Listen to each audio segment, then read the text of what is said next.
order. And would you please stand with me and recite the Pledge of Allegiance? I pledge allegiance to the flag of the United States of America and to the republic for which it stands, one nation, under God, indivisible, with liberty and justice for all.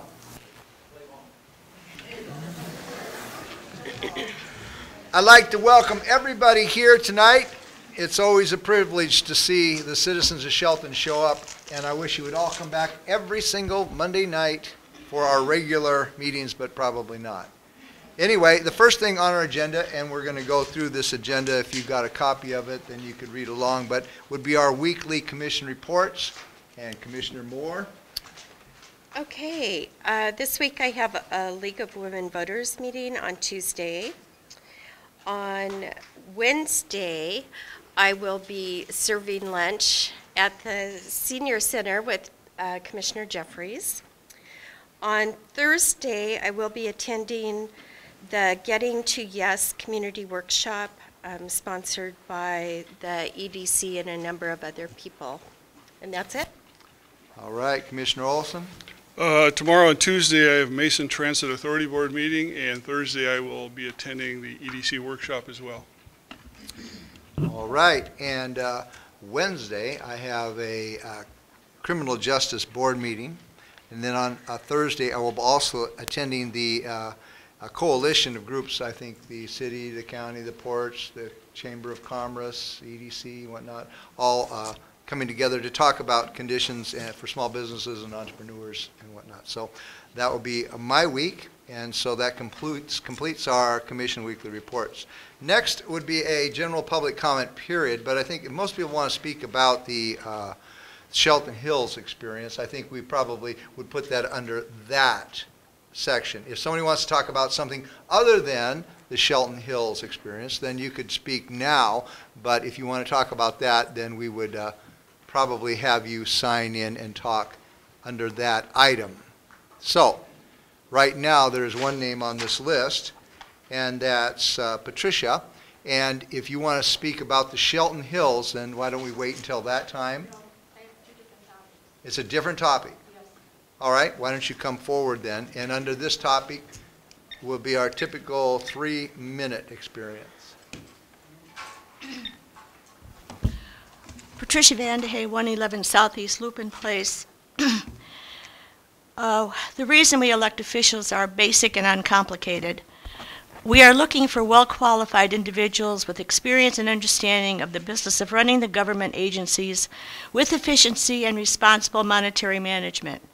We are also looking for people that put the health, welfare, and safety of all constituents first and foremost in any consideration.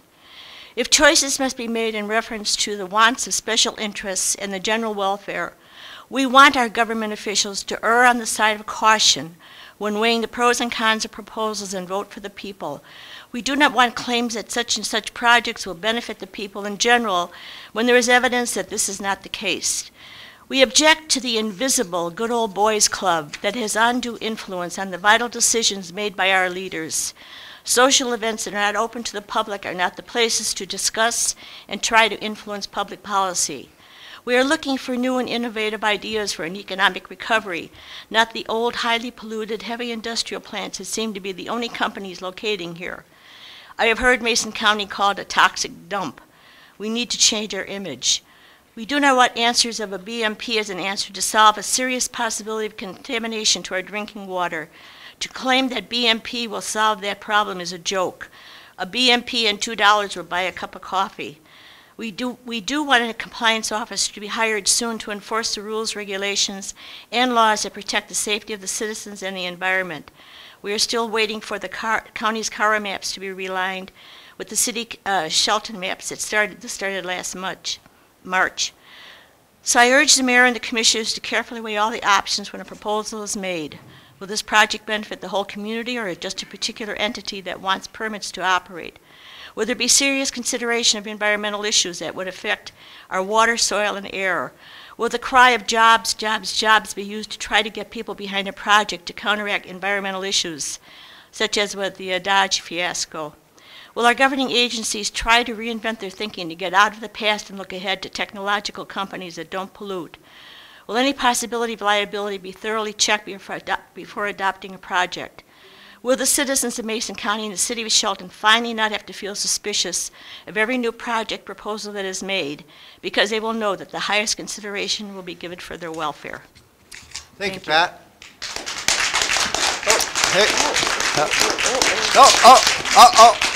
Here's what we're going to do is no applause tonight for either side, any side that you belong on. And that was sounded a lot like the Shelton Hills project to me, so that was, yeah, it sounded like it. But anyway, I'll tell you what, let's just be friendly and happy here tonight, okay? And allow everyone an opportunity to speak, because there's a lot of different opinions here in this room. And so we're going to move forward in what do you call a civil manner, myself included. So let me remind you that when you come forward that you need to state your name for the record, and we will now move into a public hearing about a different subject. And this is about water, so it's a similar subject. So at this point, we're recessing out of our regular meeting, and we are going to be opening this up to our planner, Jason Does, for a water efficiency report. Thank you, Mayor, members of the commission. We are here tonight for the state-required 6-year review of our water use efficiency goals that the city initially adopted in 2007. The goals are fairly straightforward. Number 1 was a goal to reduce total water consumption within the city by 1% annually.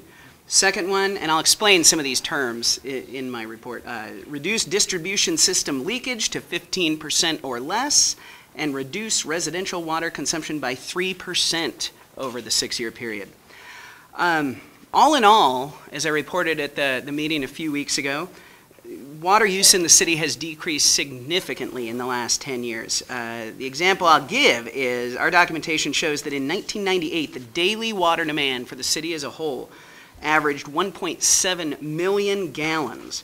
By 2008, that had dropped to 1.05 million gallons. Now, that's a combination, and that's per day, that's a combination of a number of efforts. That's not only individual conservation, I think, at the end user, but that's also a significant amount of work done to the city's infrastructure that includes leaky pipes, valves, changing out of meters, because over time, as these things get tired, in a sense, you know, the rubber starts to wear and more water starts leaking over time. So you have to have a regular regimen of changing out the infrastructure, which our crews have done a much more concerted effort of doing in roughly the last 6 to 8 years. A lot of this work has been done.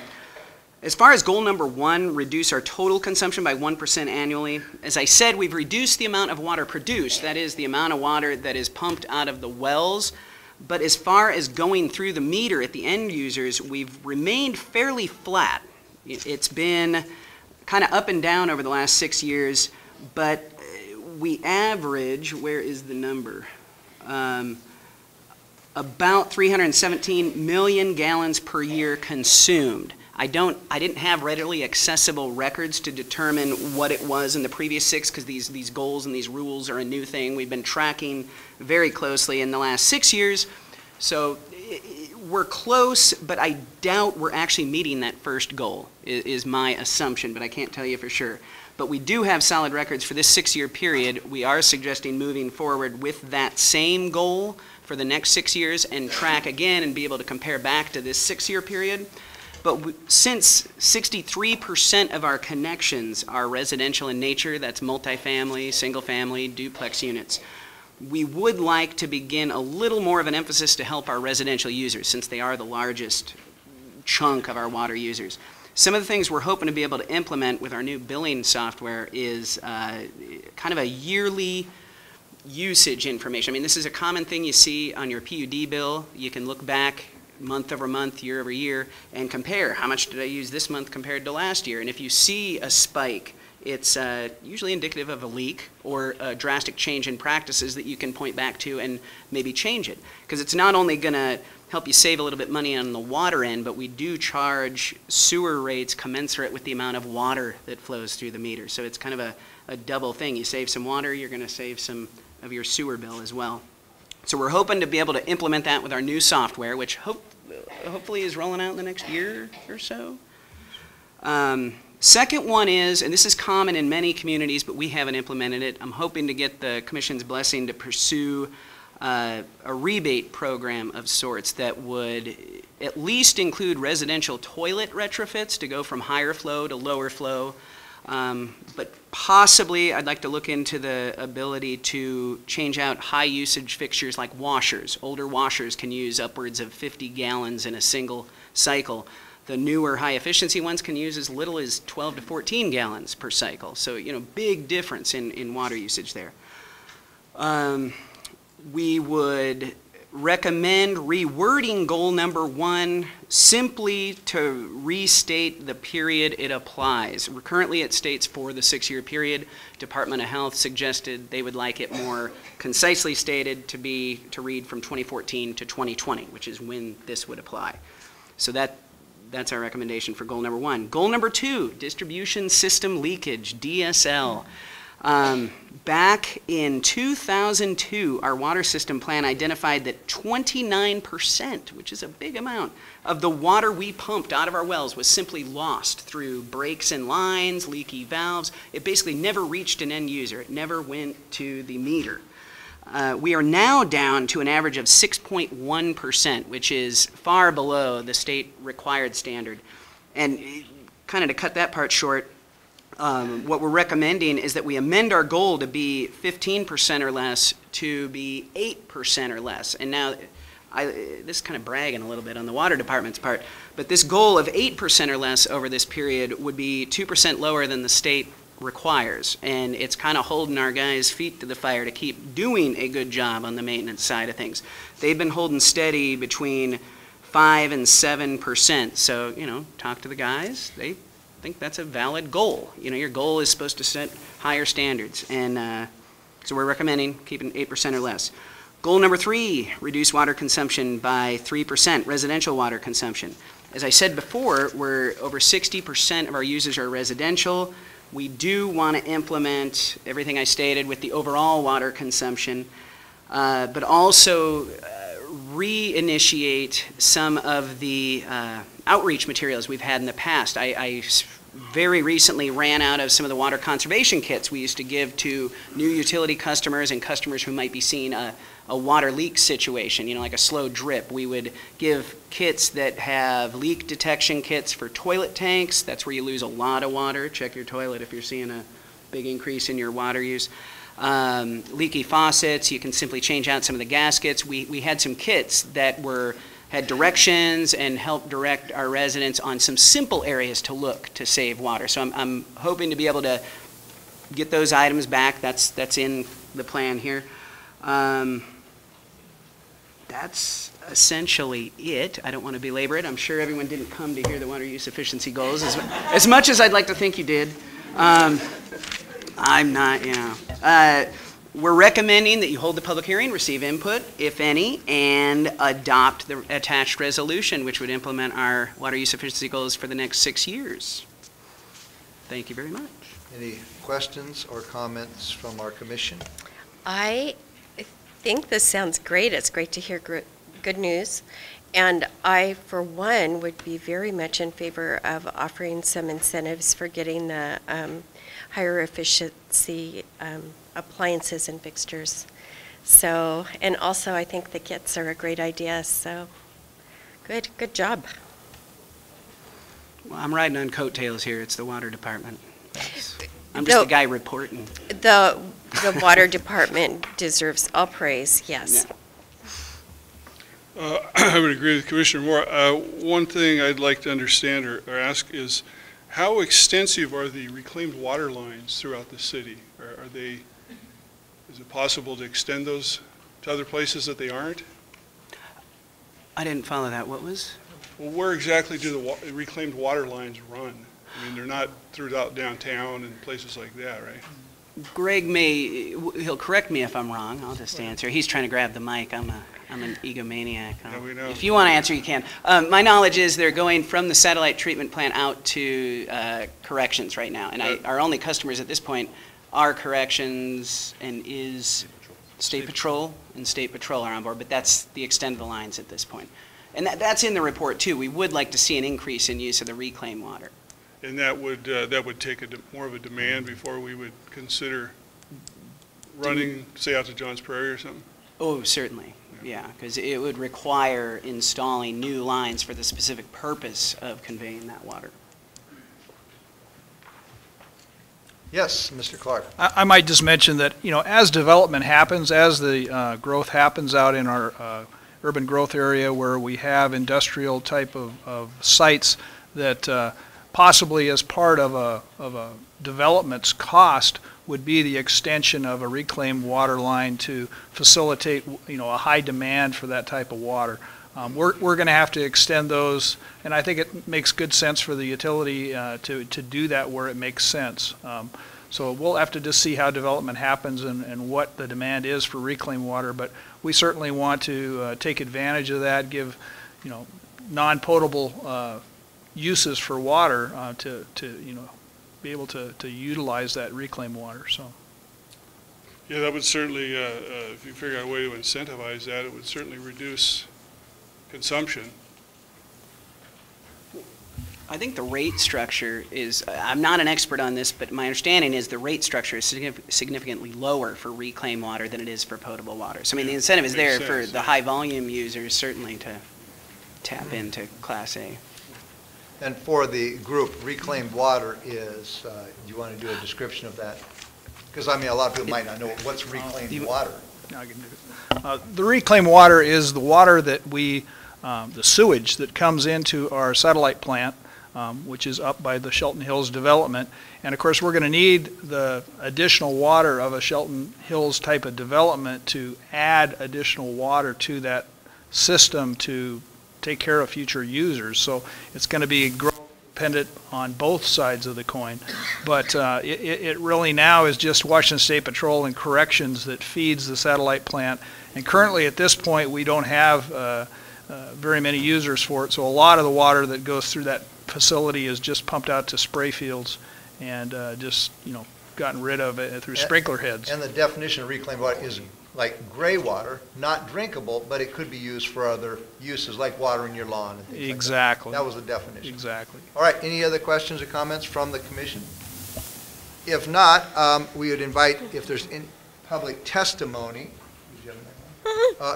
Surprise. All right, well, public testimony, we do have an opportunity. If somebody wants to speak about this particular issue, you'd be more than welcome to sign in and do that at this time. If not, I will close this public hearing now.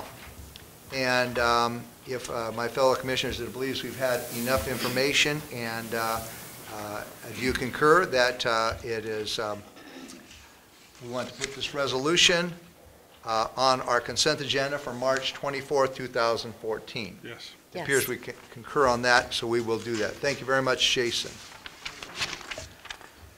Next on our agenda is, if my fellow commissioners had ample time to review the material in their consent agenda, we would please have a reading of the consent agenda. Leslie Ann. Consent agenda, vouchers numbered 82963 through 83068 in the amount of $354,166.53. Payroll warrants numbered 71027 through 71201 in the amount of $604,679.24. Manual warrant numbered 82764 in the amount of $4,951.16 to Department of Revenue.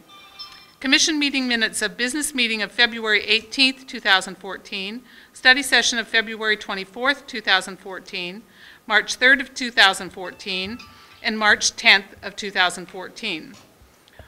Wastewater treatment plant, Fairmont Avenue restoration, final acceptance, Roglands, Inc., $900,034.26.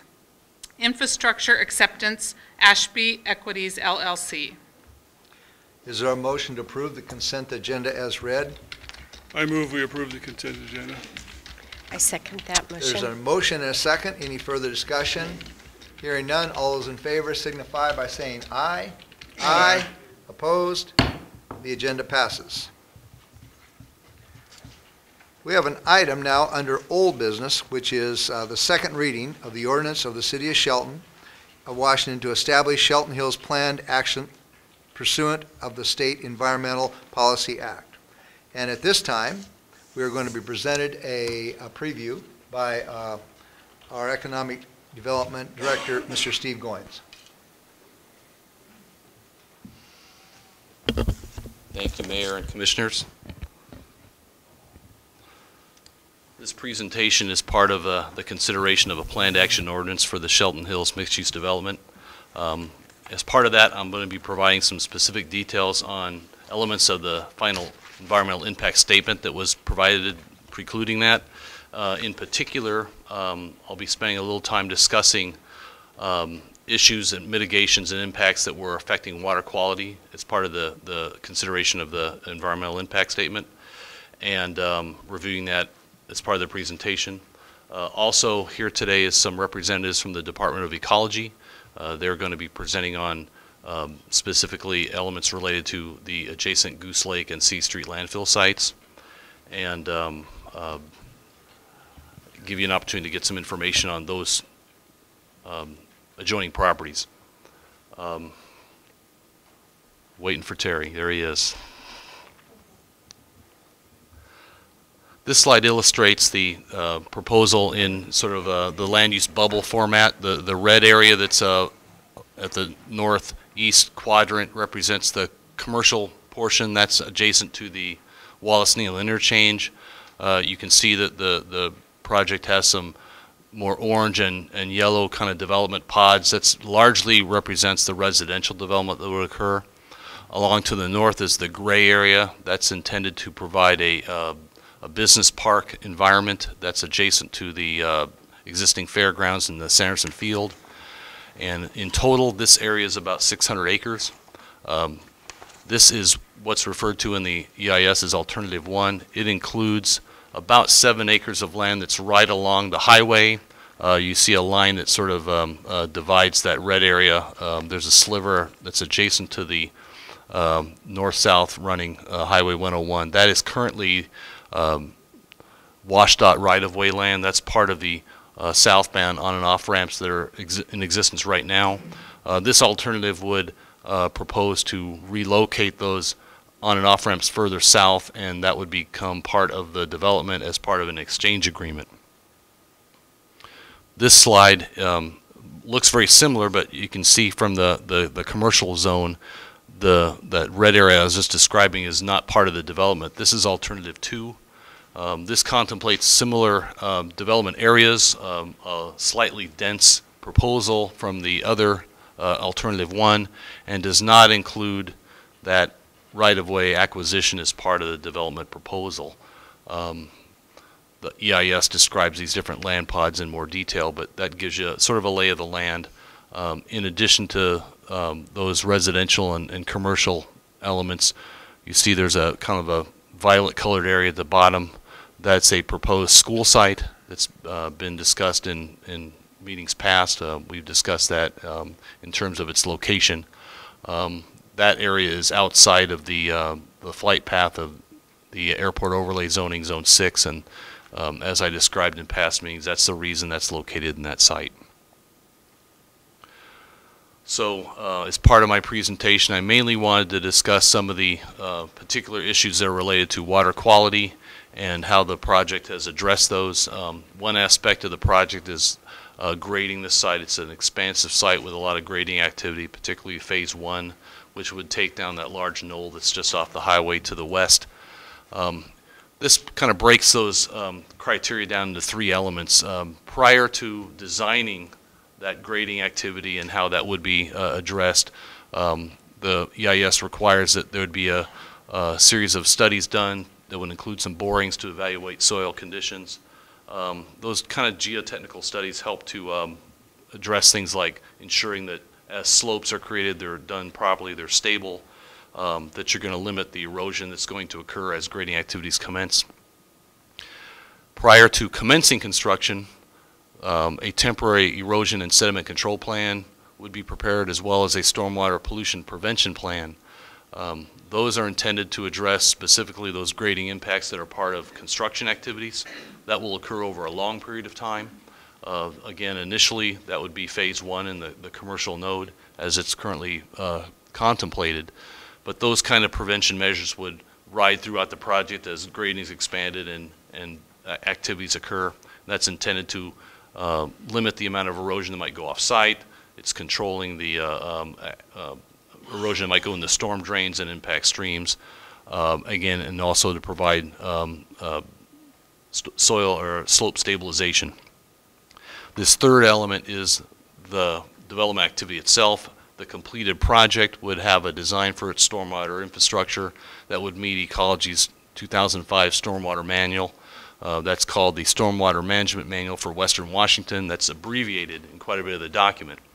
But that is, for Shelton, that's a rather new and more advanced approach than we've had in some of the more recent development activity in the past.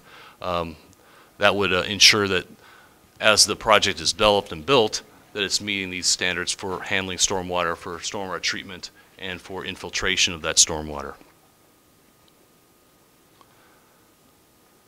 This describes two options that were part of the mitigation for the loss of about 1.2 acres of wetlands on site. There's a small wetland. It's an isolated wetland that would be filled as part of the development activity. This was a change that was discussed by Ecology during the draft environmental impact statement. This was revisited, and this is option one here, this graphic. I hope you can see that pretty well. The area on the right side of the graphic is the western portion of Goose Lake, and along that edge you see some sort of aqua-colored areas there. It's kind of an oddly shaped thing. That would be the mitigated area for this first option. Because the wetland that we're mitigating is sort of an isolated wetland, part of the approach here was to try to create some isolated wetlands, and in this case it's adjacent to Goose Lake, that would supplement that lost wetland. This would be larger than that, but it would serve a similar function. And at this current time, as you know, Goose Lake is owned by ITT Rainier. This option would come into play if at some future time Hall Equities can control that site, and then this option would become viable. The second option describes land that Hall Equities currently does control. This is, if you're looking at the top of that, you see some red roads there. Those are the roads that were described in the business park in that gray area when you looked at the initial alternatives. The lower sort of magenta colored area is the large wetland that bisects the property to the west. And above that, you see some colors there. There's a bluish area, kind of a long, slender portion of property. That would be the mitigated wetland for this alternative. That is separated again from the wetland, but it's adjacent to what's a pretty functional buffer, and it would provide additional buffer between that new wetland and the roadway. And you can see in the diagram there how the road was realigned to accommodate that buffering.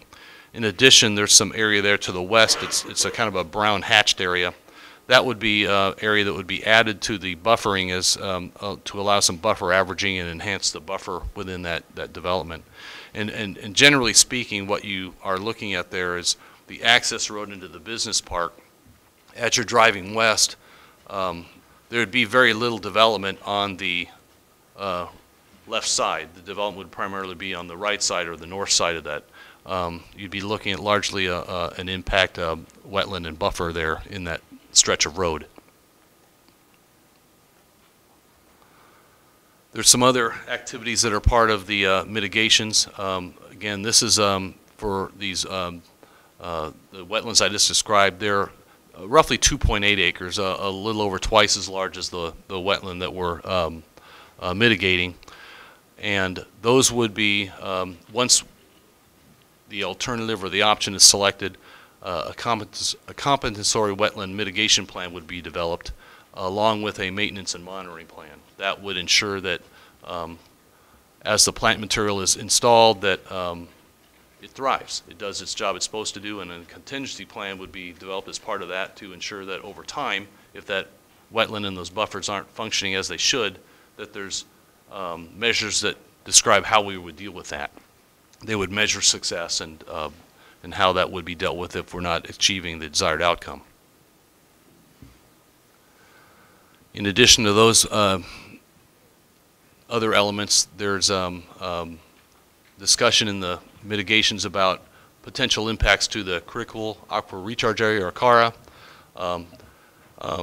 The entire development essentially would be subject to these criteria to conform to, again, the stormwater management for Western Washington. Part of that objective is to ensure that infiltration is occurring and recharging of those aquifers is occurring, that water isn't simply running off and going into the stream and going away. The second bullet here describes development that would be allowed or not allowed. Any development that's in a critical aquifer recharge area would need to meet the city's criteria, and that any activities either in those the CARA or its buffers would have to be allowed. Third bullet here describes addressing on-site contamination. I'll discuss this in a little more detail, but any on-site contamination that's been identified, in the case of Goose Lake, we have a pretty good handle on that, would be mitigated prior to allowing development to proceed. And the last thing, again, I'll touch on a little more detail further along here, is the mitigations include measures that would reduce the amount of chemicals that are being introduced into the environment through mainly through landscaping activities to minimize the impacts that would have on the CARA as well. There's a requirement that describes these vast areas that are currently, I guess, occasionally used for off-road activities. If you've ever been out to the site, you've probably seen these. There's motorcycle trails and the like.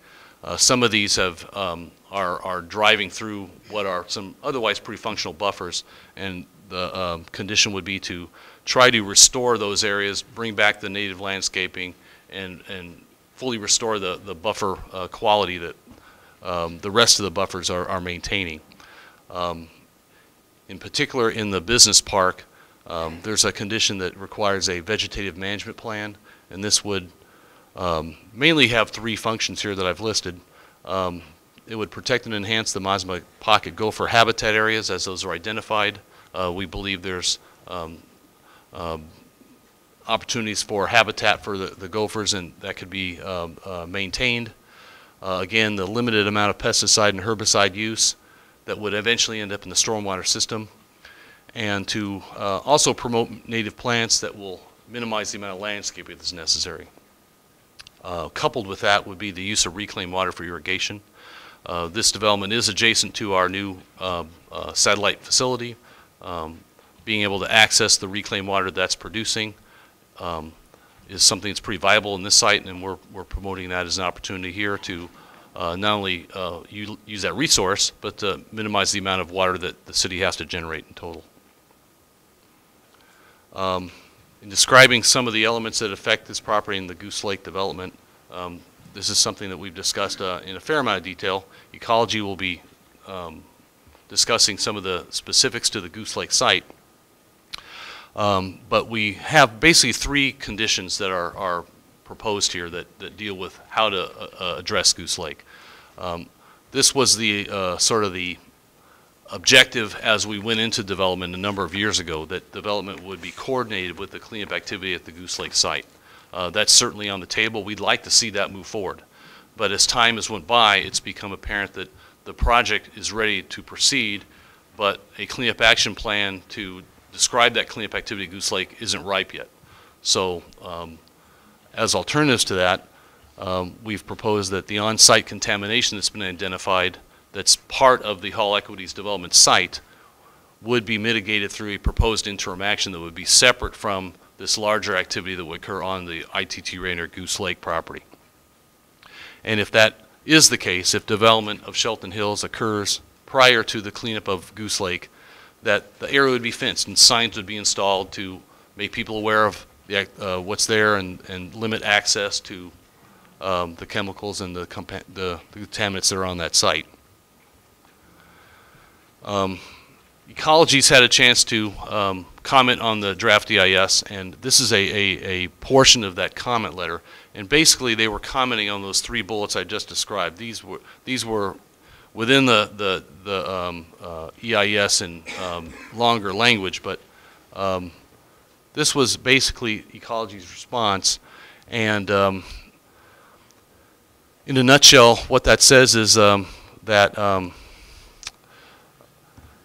yes, Shelton Hills could be coordinated with the activities of Goose Lake, and Ecology is okay with that as well. But they're aware that that may not happen. So the second bullet was describing that second condition where we would need to deal with the identified area that's part of this ravine that has contaminated soil, and that they agree that cleanup activity could occur through a separate proposed action, and that proposed action was some of the key language in that revision. We have described in the EIS different activities that may occur at Goose Lake, whether that's the lake is dredged, the landfill's capped, or that the soil in the ravine might be removed. And we're not proposing that those are final approved alternatives that Ecology's adopted. We propose those or describe those mainly to inform people of where this dialogue has went to this point and what things could be done to mitigate those impacts, but they're not intended to be the plan. This graphic shows the study area that was part of the remedial investigation for the Goose Lake site. You can see the red, and you can see the portion of that drainage ravine that enters into the Hall Equity site. The contamination that's associated with that ravine is what we're describing that would be mitigated in advance of development. The activities that would occur on the Goose Lake portion that's part of the Rainier site could be coordinated, or they could be done separately. The EIS would facilitate either option. And similarly, on the C Street landfill, this sort of came out of some discussion during the scoping meeting and beyond that. The conditions that are in the final EIS describe sampling that would be required prior to construction commencing of that connection, the loop connecting C Street to the overpass and ultimately to the city, that the soil would be tested, and it would be determined whether that's clean or if there's other further mitigations that need to be done to ensure that not only the folks that ultimately would live there are safe, but the folks that are doing the constructing during the road project and others that might be exposed to contaminants during that process are safe as well. And again, if that development precedes a cleanup activity of the landfill site, that fencing and signage would be put up to ensure that people are kept at bay from the access and potential exposure to the site. This is the language that was included in a comment letter from Ecology regarding the C Street site. And this was where we generated the comment about providing the soil sampling. This says at the south end of the proposed development is a former municipal landfill called C Street Landfill that is suspected of containing hazardous substances. Sampling for hazardous substance at C Street Landfill is recommended prior to construction. We not only agreed with that, but we went a step further and required that sampling of the Hall Equity site that's adjacent to the C Street Landfill be sampled as well to ensure that this construction activity would occur in a safe manner. At this time, I'm going to turn over the presentation to some folks from Ecology, and they have some items related to Goose Lake and CC to present.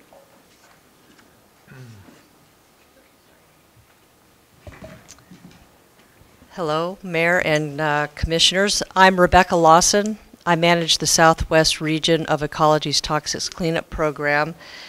And thanks for inviting us here tonight. We're here to provide a status on the Goose Lake and C Street landfill sites.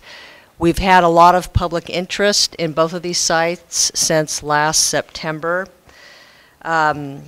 So we're here to share a status and where we're at and where we go from here. And tonight I have with me some folks from my section I'll just introduce real quick. I've got Connie Groven, who manages the Goose Lake site, and Natalie Graves, who's our public involvement coordinator, and Chris Matthews, who's been our point on the C Street landfill site. Let's see if this, there we go. Okay, so briefly tonight we're going to go through the Goose Lake cleanup site first. We'll provide a history, talk a little bit about the cleanup process under our state cleanup law, the Model Toxics Control Act, talk about the cleanup progress and next steps. And then Chris will talk about the C Street landfill, a little history, the site hazard assessment process, which is where we are with that site right now. And then we'll talk about some next steps. And before we get to that, I want to talk a little bit about our cleanup process. It always seems to take longer than any of us would like and usually costs more than we expect. But our process, which I think Connie goes through, we need to do investigation up front to determine the extent of contamination. Then we need to evaluate possible cleanup options. And all that takes a lot of time, and that's all got to happen before the actual cleanup happens.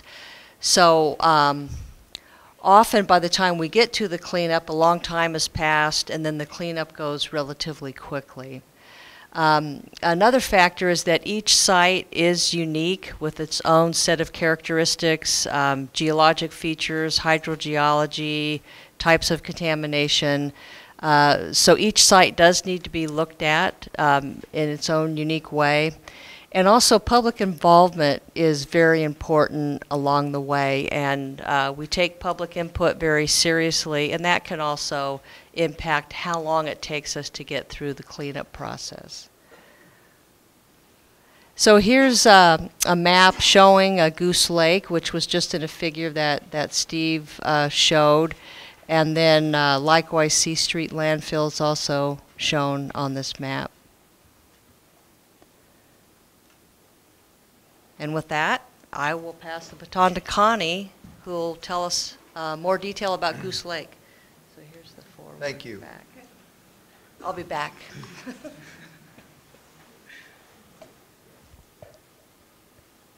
Thank you for having us here tonight. Excuse me 1 second, Connie. Could we turn the microphone up a little more so that everybody could hear what she's saying? Her mic up a little bit more so everyone can hear. You want the little one down here? Oh, this one down here? Yeah, that's all kind of, right. you have to talk between them both, kind of. Okay. Well, first I want to tell you a little bit about the Goose Lake site in general. The story begins at the Rainier Mill site down on the Shelton waterfront. We do have a picture, well, pointer doesn't work very well, but the picture on the left there is a picture of the old Rainier Mill site on the shore of Oakland Bay back in the well, I'm not sure the date of that photo, but the plant opened in 1926. This was a pulping mill, so to break down the wood chips into the wood fibers that they needed for pulping, they would basically cook the wood chips in a mixture that would release the fibers. This mixture, after it was done cooking, the spent liquor, they called it spent sulfide liquor, was released into the harbor. It was basically the waste materials that contained the wood lignins, the wood sugars, and the leftover chemicals. This material was released into the harbor for the first few years that the mill was open. And there were some concerns that it might impact the oysters. You guys have a nice oyster industry here. So Rainier came up with the idea of taking this waste liquor and pumping it up the hill to Goose Lake. So from 1931 to 1934, this waste liquor was pumped into Goose Lake. It was only a 3-year period that it went into the lake, and they realized that this wasn't going to work. The lake was overflowing a little bit. Some of the overflowing lake liquid was flowing down into that ravine. There is a series of 4 check dams that were built in that ravine to keep the water from flowing all the way to Goldsboro Creek. to allow it to infiltrate in the ground there. After those 3 years, they changed their plan and pumped it into a series of settling ponds. Let me show you something on the next slide real quickly. This is the basic layout of the site. The Goose Lake you see there with a label on it, and this blue area over here is where they dug these additional disposal ponds, a lot like the stormwater ponds we have today. And they pumped it into those settling ponds for another 9 years.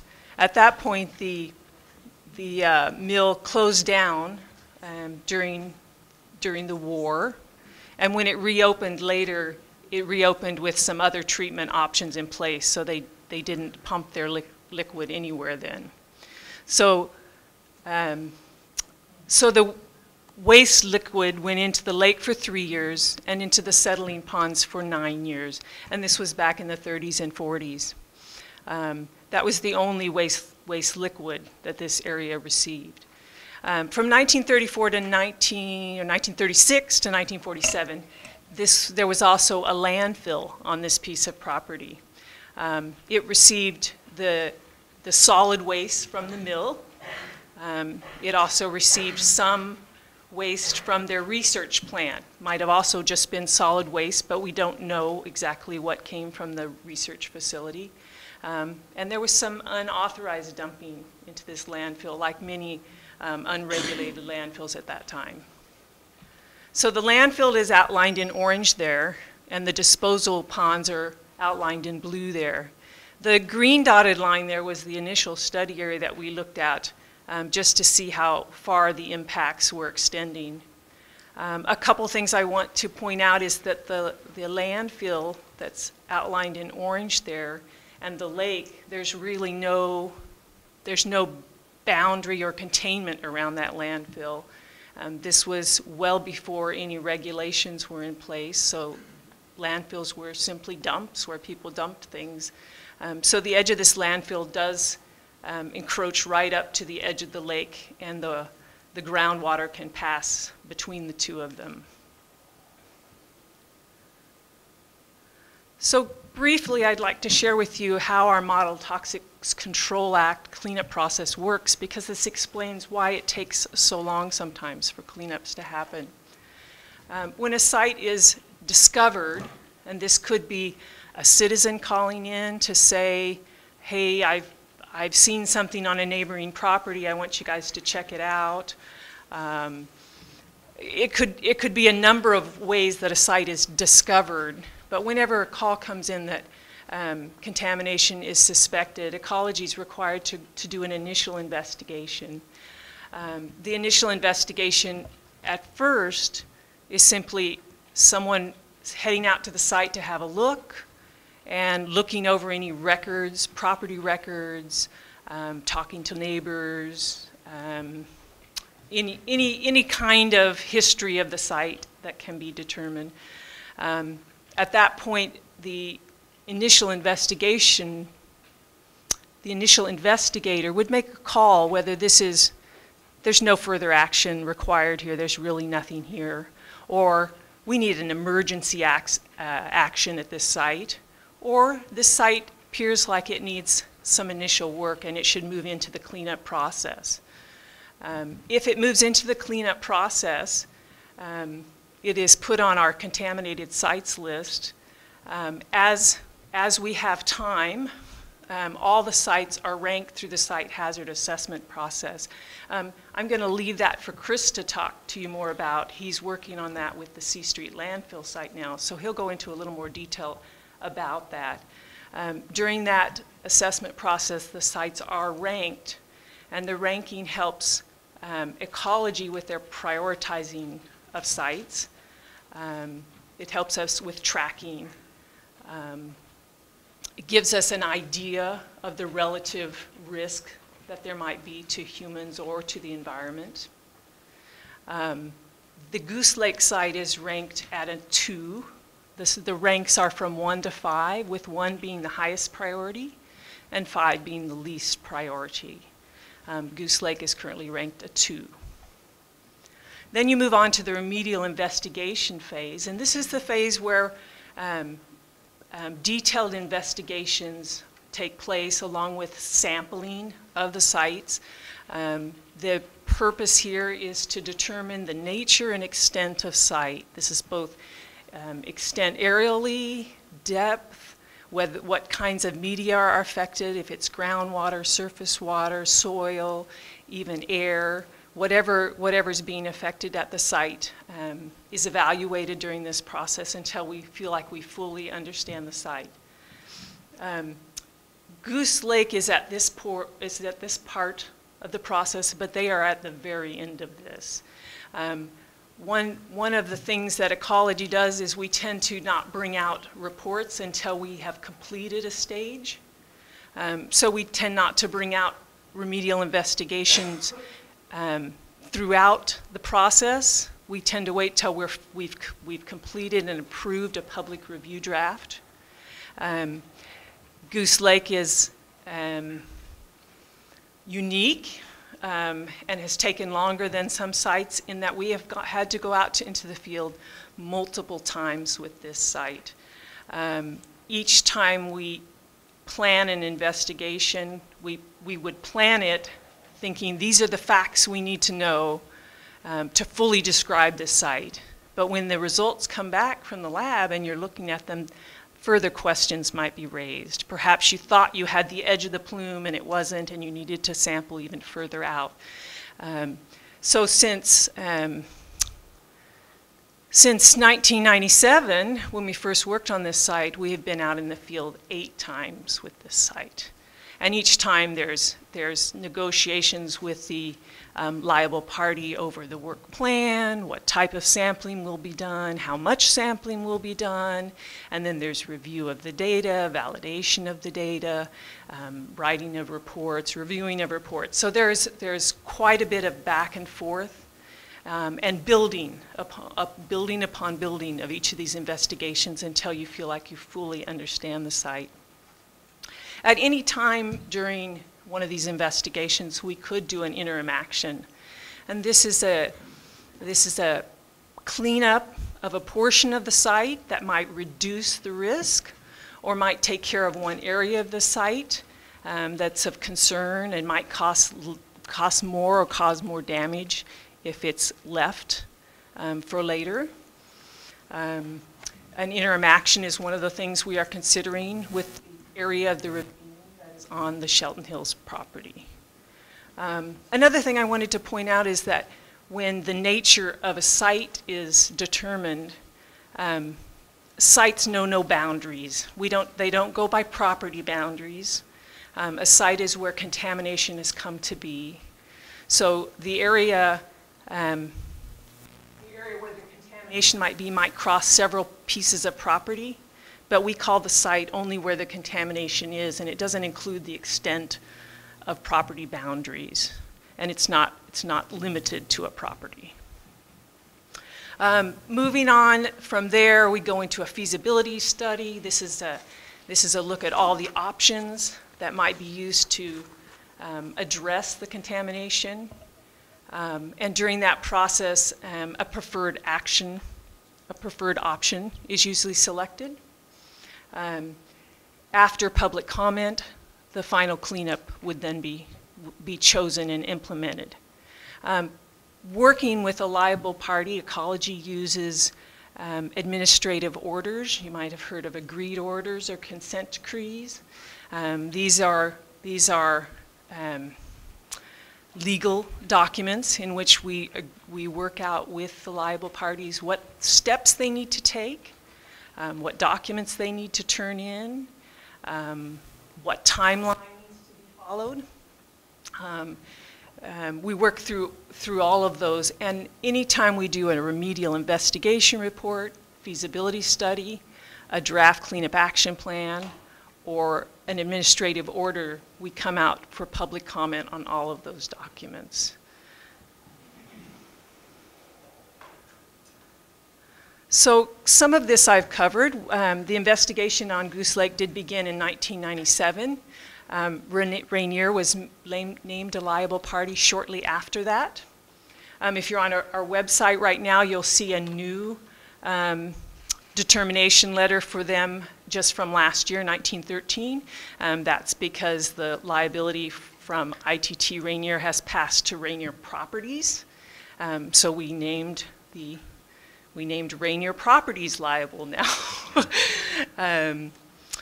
The agreed order we have with Rainier was signed in 2001, and it includes a remedial investigation, a feasibility study, and a draft cleanup action plan. The remedial investigation has taken quite a bit longer than expected, and I explained to you some of the reasons why those investigations take quite a bit longer, and the multiple investigations that has taken us to get to where we are today. Also, throughout this process, we paused in our cleanup 2 times, once for almost 2 years, and the second time for almost a full year, and this was last year, trying to negotiate an agreed order between the developer and Rainier with Ecology, trying to get the developer and Rainier and Ecology all to work together to coordinate the development and the cleanup. I must admit that the negotiations have not been successful, and at this time we are now working with Rainier to move forward with the cleanup without the developer. Rainier is still under agreed order with us and will need to move forward on their own. We are working with them to renew the schedule, to develop a new schedule, and I hope to be able to release that to you soon, a new schedule to move forward with just Rainier. But I have mentioned to you that we're exploring options for interim actions with Shelton Hills. Because we haven't come out with a final report, you guys have not seen all the work that has been done on Goose Lake. This slide is showing the locations of a lot of the sampling that has been done out there. As I said, there's actually been 8 investigations done out there. The colored dots here are different contractors. 4 of the studies were completed by the same contractor and are all shown with the yellow dots. Let's see, I have a few numbers here to share with you. Sorry. So for the landfill area, which is shown in the upper right-hand small red circle, in that area we have done 25 test pits, 4 trenches, 6 borings, 55 samples have been analyzed. In the disposal lagoon area, 18 test pits, 14 samples, a variety of samples, both subsurface and surface, have been taken in other areas of the site, including the ravine. And the contaminated area we found in the ravine is shown by that small circle down in the Shelton Hills property area. The sediment in the lake has had 19 cores and surface samples. We have sampled for metals, PCBs, dioxins, sulfides, semi-volatile organic compounds, and volatile organic compounds. The 3 areas circled here are the 3 areas we are concerned about. The landfill, soil, and limited groundwater just within the landfill. We are concerned about metals, PCBs, PAHs, and dioxins. In the sediments of the lake, the top 3 to 6 inches of the sediments in the lake is the only place we have found contamination, but we have found some mercury, PCB, dioxins, and sulfides there. In the ravine, we have found a very limited area behind the first check dam. I mentioned when the lake overflowed, there were some soil dams built.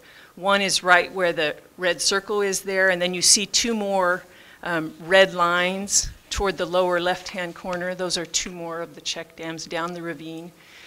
In this one circular area, which is probably actually drawn bigger than it should be, it is a very small area behind the check dam. We have found some dioxins, PCBs and metals, and these are pretty low concentrations, slightly above our screening criteria.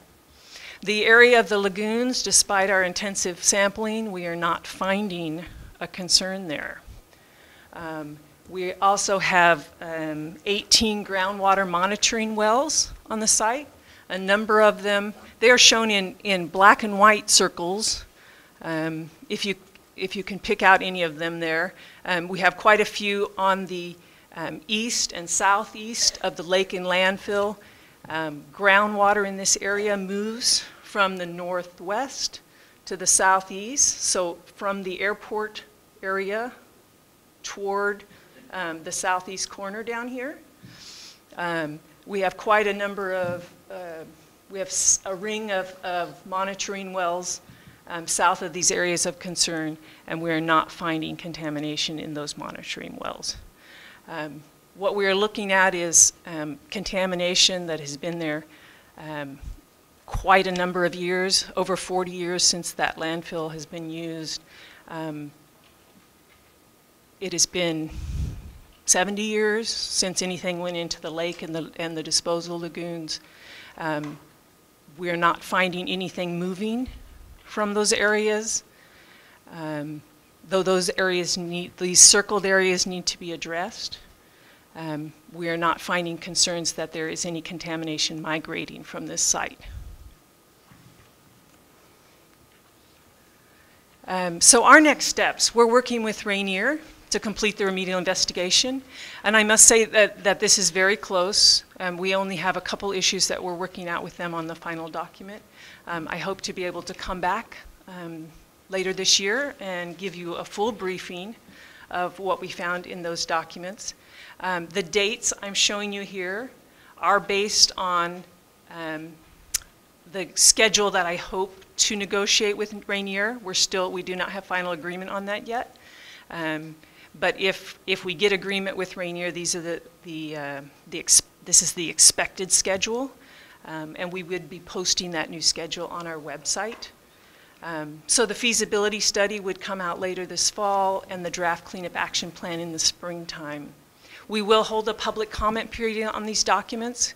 We may release them at different times and then have one public comment period where we gather all your comments at the same time.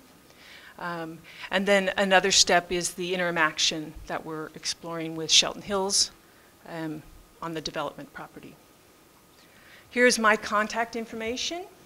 Please contact me if you have some more questions. We do have a website. If you go to Ecology's webpage, you can just Google Goose Lake, and you should be able to get to that webpage. And now I'm going to hand it over to Chris, who's going to tell you a little about the C Street landfill. Thank you very much.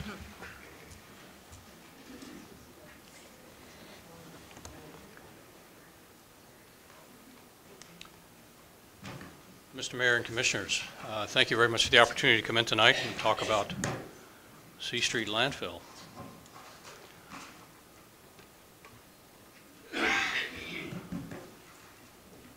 C Street landfill is out at the end of C Street, just on the other side of Highway 101, just west of town. It's south of the Shelton Hills development. It's actually not part of the development. It occupies a parcel, it's approximately 17 acres or so in total area. That the blue kind of roughs it out. That's pretty close to the boundaries of the parcel itself. The site is a shallow scoop or scallop in the hillside. The terrain slopes off pretty steeply down to the south. The photograph is oriented north to the top. The topography slopes steeply down to the south. That's mild sand and gravel, of course, there. Below it, or to the south of it, Goldsboro Creek wraps around to the south and also to the west. The site itself, the old landfill site, again, is kind of a bench, a scallop in the slope. And it dates back to, this is some real ancient history here. It was originally probably almost certainly a sand and gravel operation back in the 20s. It was sold to the city in 1928. The property was originally. Apparently with the intention of the city using it for waste disposal. It had there are not a lot of good records apparently, but for the next 20 or 25 years, the city apparently used it at some time for disposal. It was quitclaimed for a time to Rainier, although the city retained the right to use it for disposal purposes, and I believe that probably went on at least intermittently over that time. Came back to the city in the late 40s, early 50s, and basically in the 40s and 50s, or I mean the 50s and 60s, the site was used as City of Shelton's municipal landfill. And all of this was happening before the state had any solid waste regulations. Sites like this are scattered, are very common. They're scattered all over the state. There's probably over 100 of these old sites like this where cities and local municipalities found a place of convenience, and it was often an old public works gravel pit or something like that, and they filled it up with city garbage. There are lots and lots of them scattered around the state. This is really no exception, and again, there weren't any solid waste regulations in place to govern or regulate that. That was all done locally in those days. The use was pretty simple. They dumped things, and volume control consisted of setting it on fire once in a while to burn it. And so, and that was almost certainly the case here. So that went on into the early 70s. The state got its promulgated its first solid waste regulation in late 1972. That was WAC 173-301, and that had requirements for management and operation and closure. And at the time, this site couldn't really meet the requirements for operation and management. And the city and the county were also talking about moving city solid waste to the then new Mason County landfill, which was being built and opening out on Eels Hill Road. So the city decided to get out of the solid waste business and the municipal solid waste business in the early 70s, and waste stopped going there sometime in the early 70s. Now, that's municipal solid waste. After that time, intermittently, during the 70s, it was also used by the city as a site to dispose of municipal sludge from the wastewater treatment plant. And what's of interest and concern for this site, in this case, it's like a dozen other landfills or dozens of other landfills around the state, except that at this particular site in the late 1970s, roughly 1976 through 1981, Simpson Timber Company, their bag house, their emission controls systems at the plant down on the harbor, their stack emission controls collected bag house ash, and they would slurry that, mix it with water, and send it down, pipe it down to the City of Shelton's wastewater treatment plant. And the city collected that in lagoons, and then from time to time would take that material, dredge the lagoon out, and dispose of it in the landfill. That, again, that happened 1976 through 1981, roughly 5 years or so. So, and after that, activity moved away from that landfill. There was disposal of that stuff in other places in the county, a couple of other solid waste sites. After that, the site sat basically vacant for a number of years. In the mid-1980s, US EPA was interested in performing a nationwide study on dioxin sources and dioxin prevalence nationwide. And they chose a number of places to look at potential sources, and Simpson volunteered to be part of the study. This was in the mid-1980s, 84, 85. And so work was done out there by Simpson EPA and their contractor, CH2M Hill, roughly in 1985, 86. And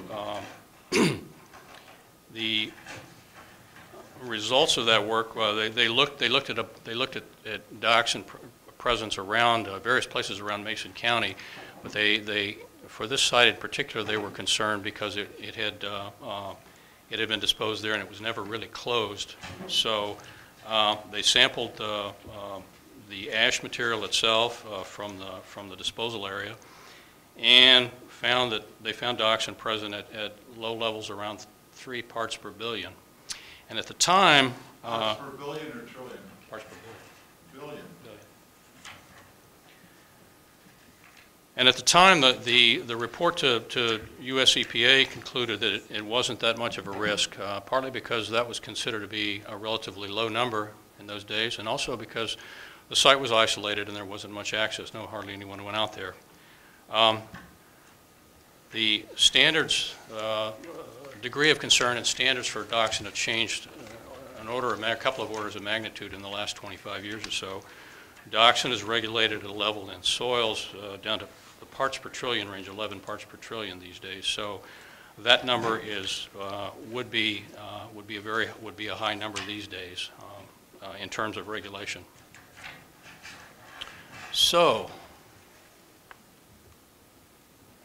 you've already seen this slide, this flow chart of the basic MOTCA cleanup process, and we've already been through the site discovery and initial investigation phase, and we are right now looking at a site hazard assessment and ranking.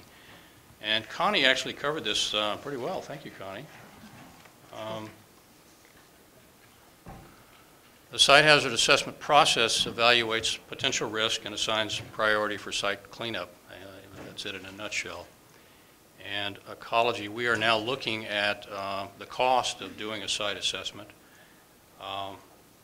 in this case, and work going forward right now is contingent on funding because we have to seek funds from the program to do that.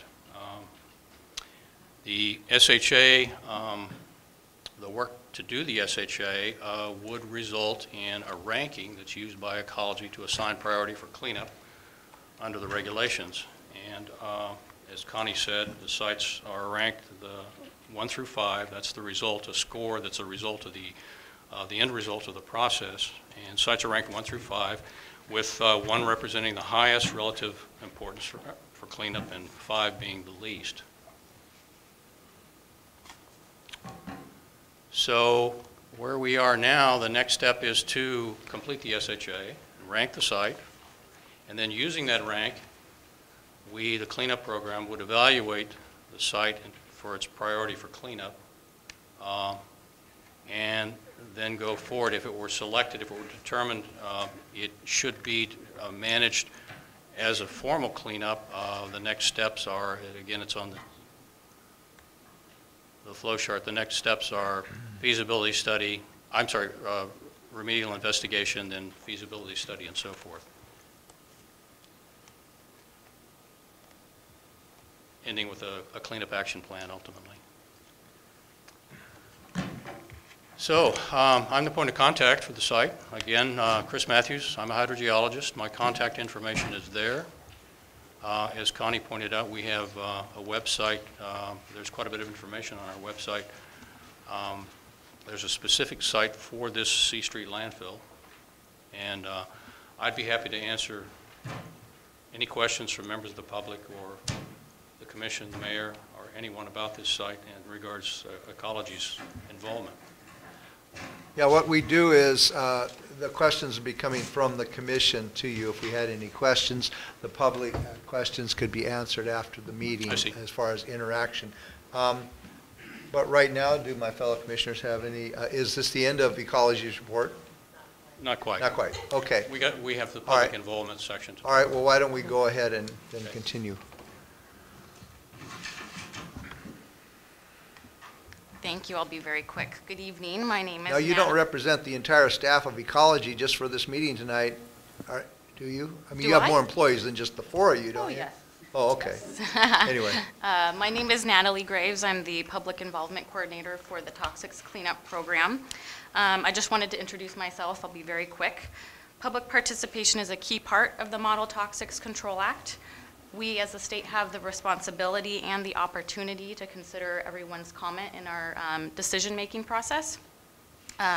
Public input is built into the cleanup process and required at certain points along the way. This gives you the chance, as we've talked about, to review draft cleanup plans. So I just wanted to show you basically, I think Connie and Chris have talked about this, but the main places where you can expect to hear from us around formal comment periods that are typically 30 days, when we release a draft agreed order, which is an agreement between ecology and a potentially liable person. When we do release the remedial investigation feasibility studies, those drafts, and also the draft cleanup action plans. We will hold public meetings when we feel it is needed, or if we find high public requests for it. And I just wanted to note those two web links that we showed earlier in the evening are the best places to find information if you're looking for up-to-date information on both sites. When we have the draft cleanup plans available, that's where we will make them available. All of our contacts are listed on there. When we go out for public comment, we will provide links to those documents. We have document libraries on the websites as well.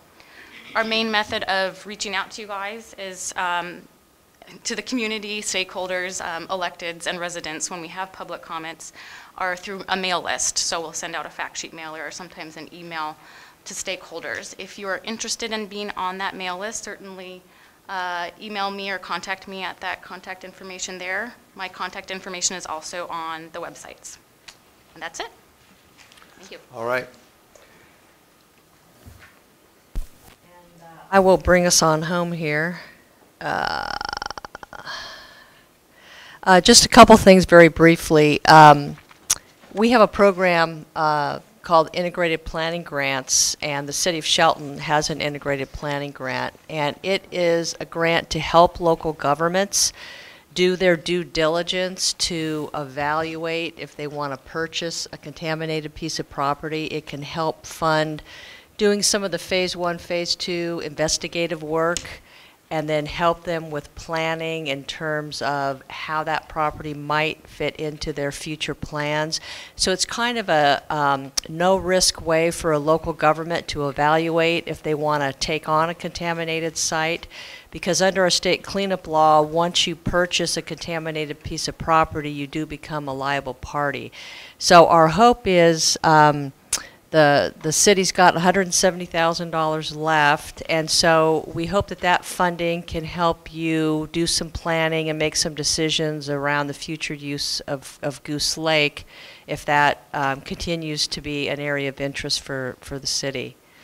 And then finally, another important piece, we have a remedial action grant program, which is funding for local governments who are in a formal cleanup process with ecology. So the C Street landfill, the city owns that property. If we get down the road and we're looking at doing some remedial investigation, feasibility study work there, we would probably be interested in entering into a formal agreement with the city, and it's possible to get remedial action grant funding from ecology to help pay for some of those costs. So we can talk more about that, but I wanted to bring it up here today. And with that, thank you. I would turn it back to Steve. Yes, what I'd like to do is personally thank Department of Ecology for coming in, bringing all the information tonight. It's been very informative, and we do appreciate you coming out for that. Thank you.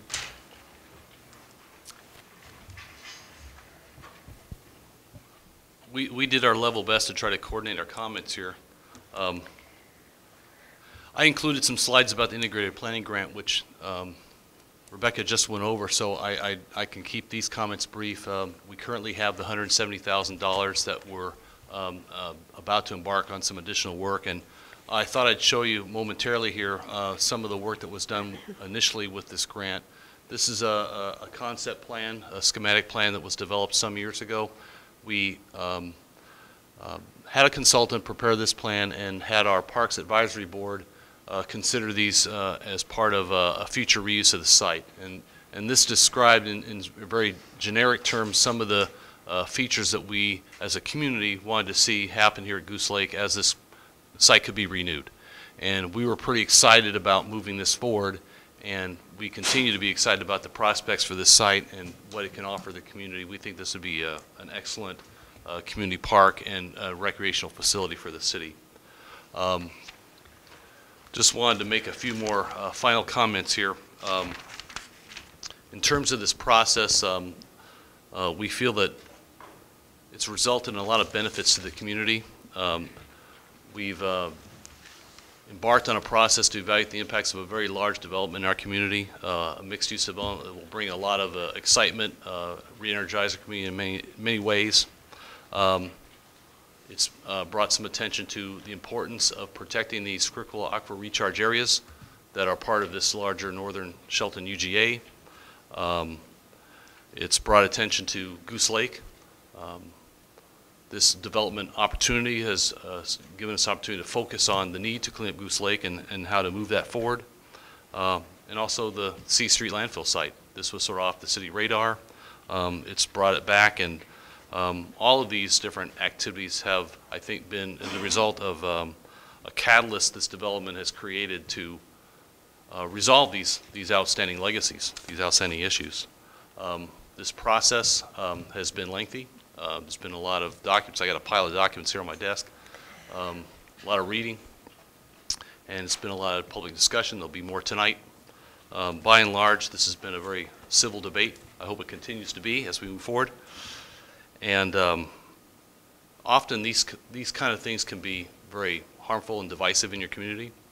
I think this has provided an opportunity for the community to rally around our ability to focus on these sites and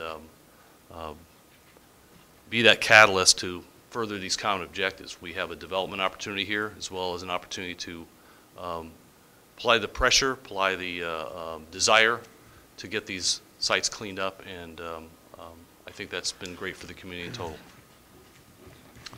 That concludes my report. All right, thank you very much, Steve. What we're going to do right now, after 1.5 hours into this, which we will continue on, but we're going to take a 5-minute recess. I have to use the restroom, and we'll be back in 5 minutes to continue.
Come on in. Welcome. Hey.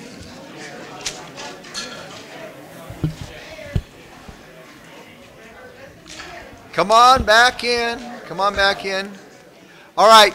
This can be 1 hour, 2 hours, 3 hours, 4 hours, whatever we want to do. But I think most people can get their point across if, in 1 or 2 or 3 minutes. During this section, if you really feel that you need 5 minutes, we have what we've done is kind of set our basic meeting rules aside for this opportunity so that everyone gets a chance to speak as much as they can. So it's a 5 limit meeting comment period. If you can do it in 1 or 2 minutes, that would be great. If somebody just said what you said, you could obviously just say, I agree with that person. But we're going to do this in an orderly fashion. Everybody's welcome, but they do need to sign in first. And what happens is when someone's speaking, if you just kind of go over, if you want to say more, just you sign up, and then someone speaks, and then you sign up, and we'll just keep kind of doing this till everyone's had a chance to say what they need to say. So what I'd like to do is open this up at this time to a public comment.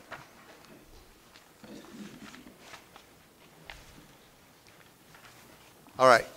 So the first person is Pat. Pat, would you like to come up and speak now?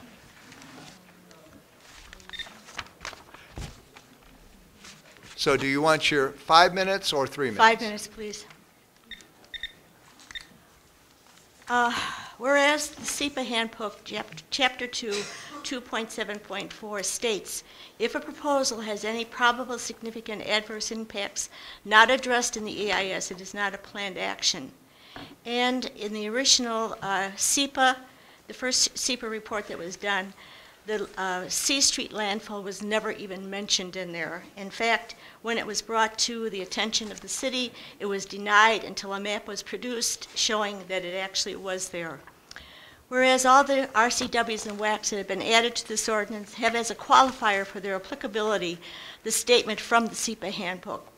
And I have unloaded, this is all of them that were cited in there. I downloaded them all and went through them.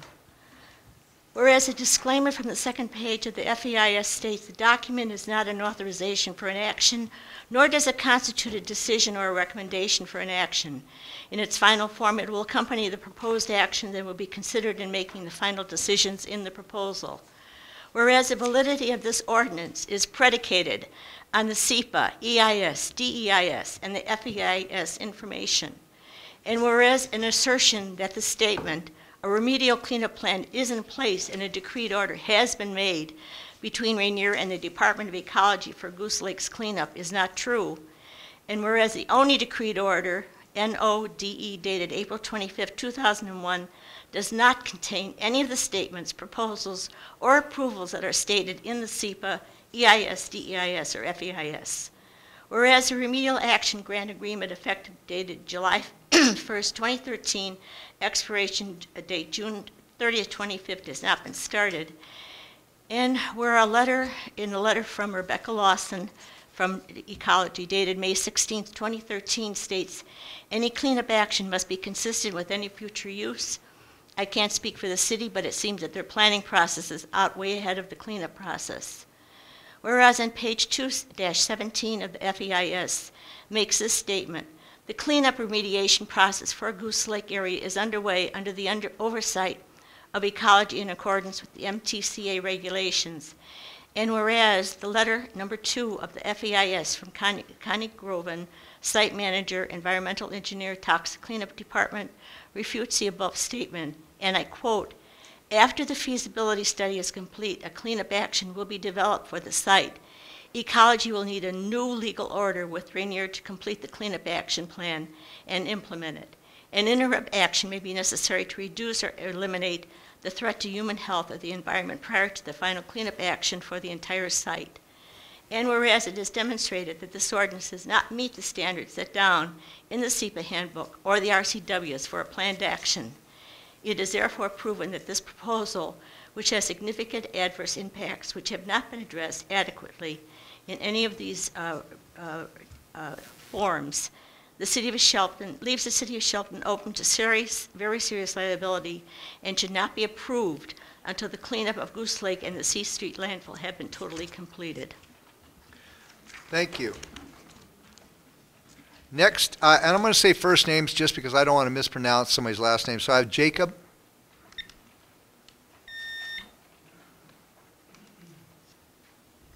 May it please the Commission, my name is Jacob Rufer. Before I proceed with my issue, I wish to compliment all staff who have worked on this compendium and on the problem of Shelton Hills. I recognize a great amount of work that went into it.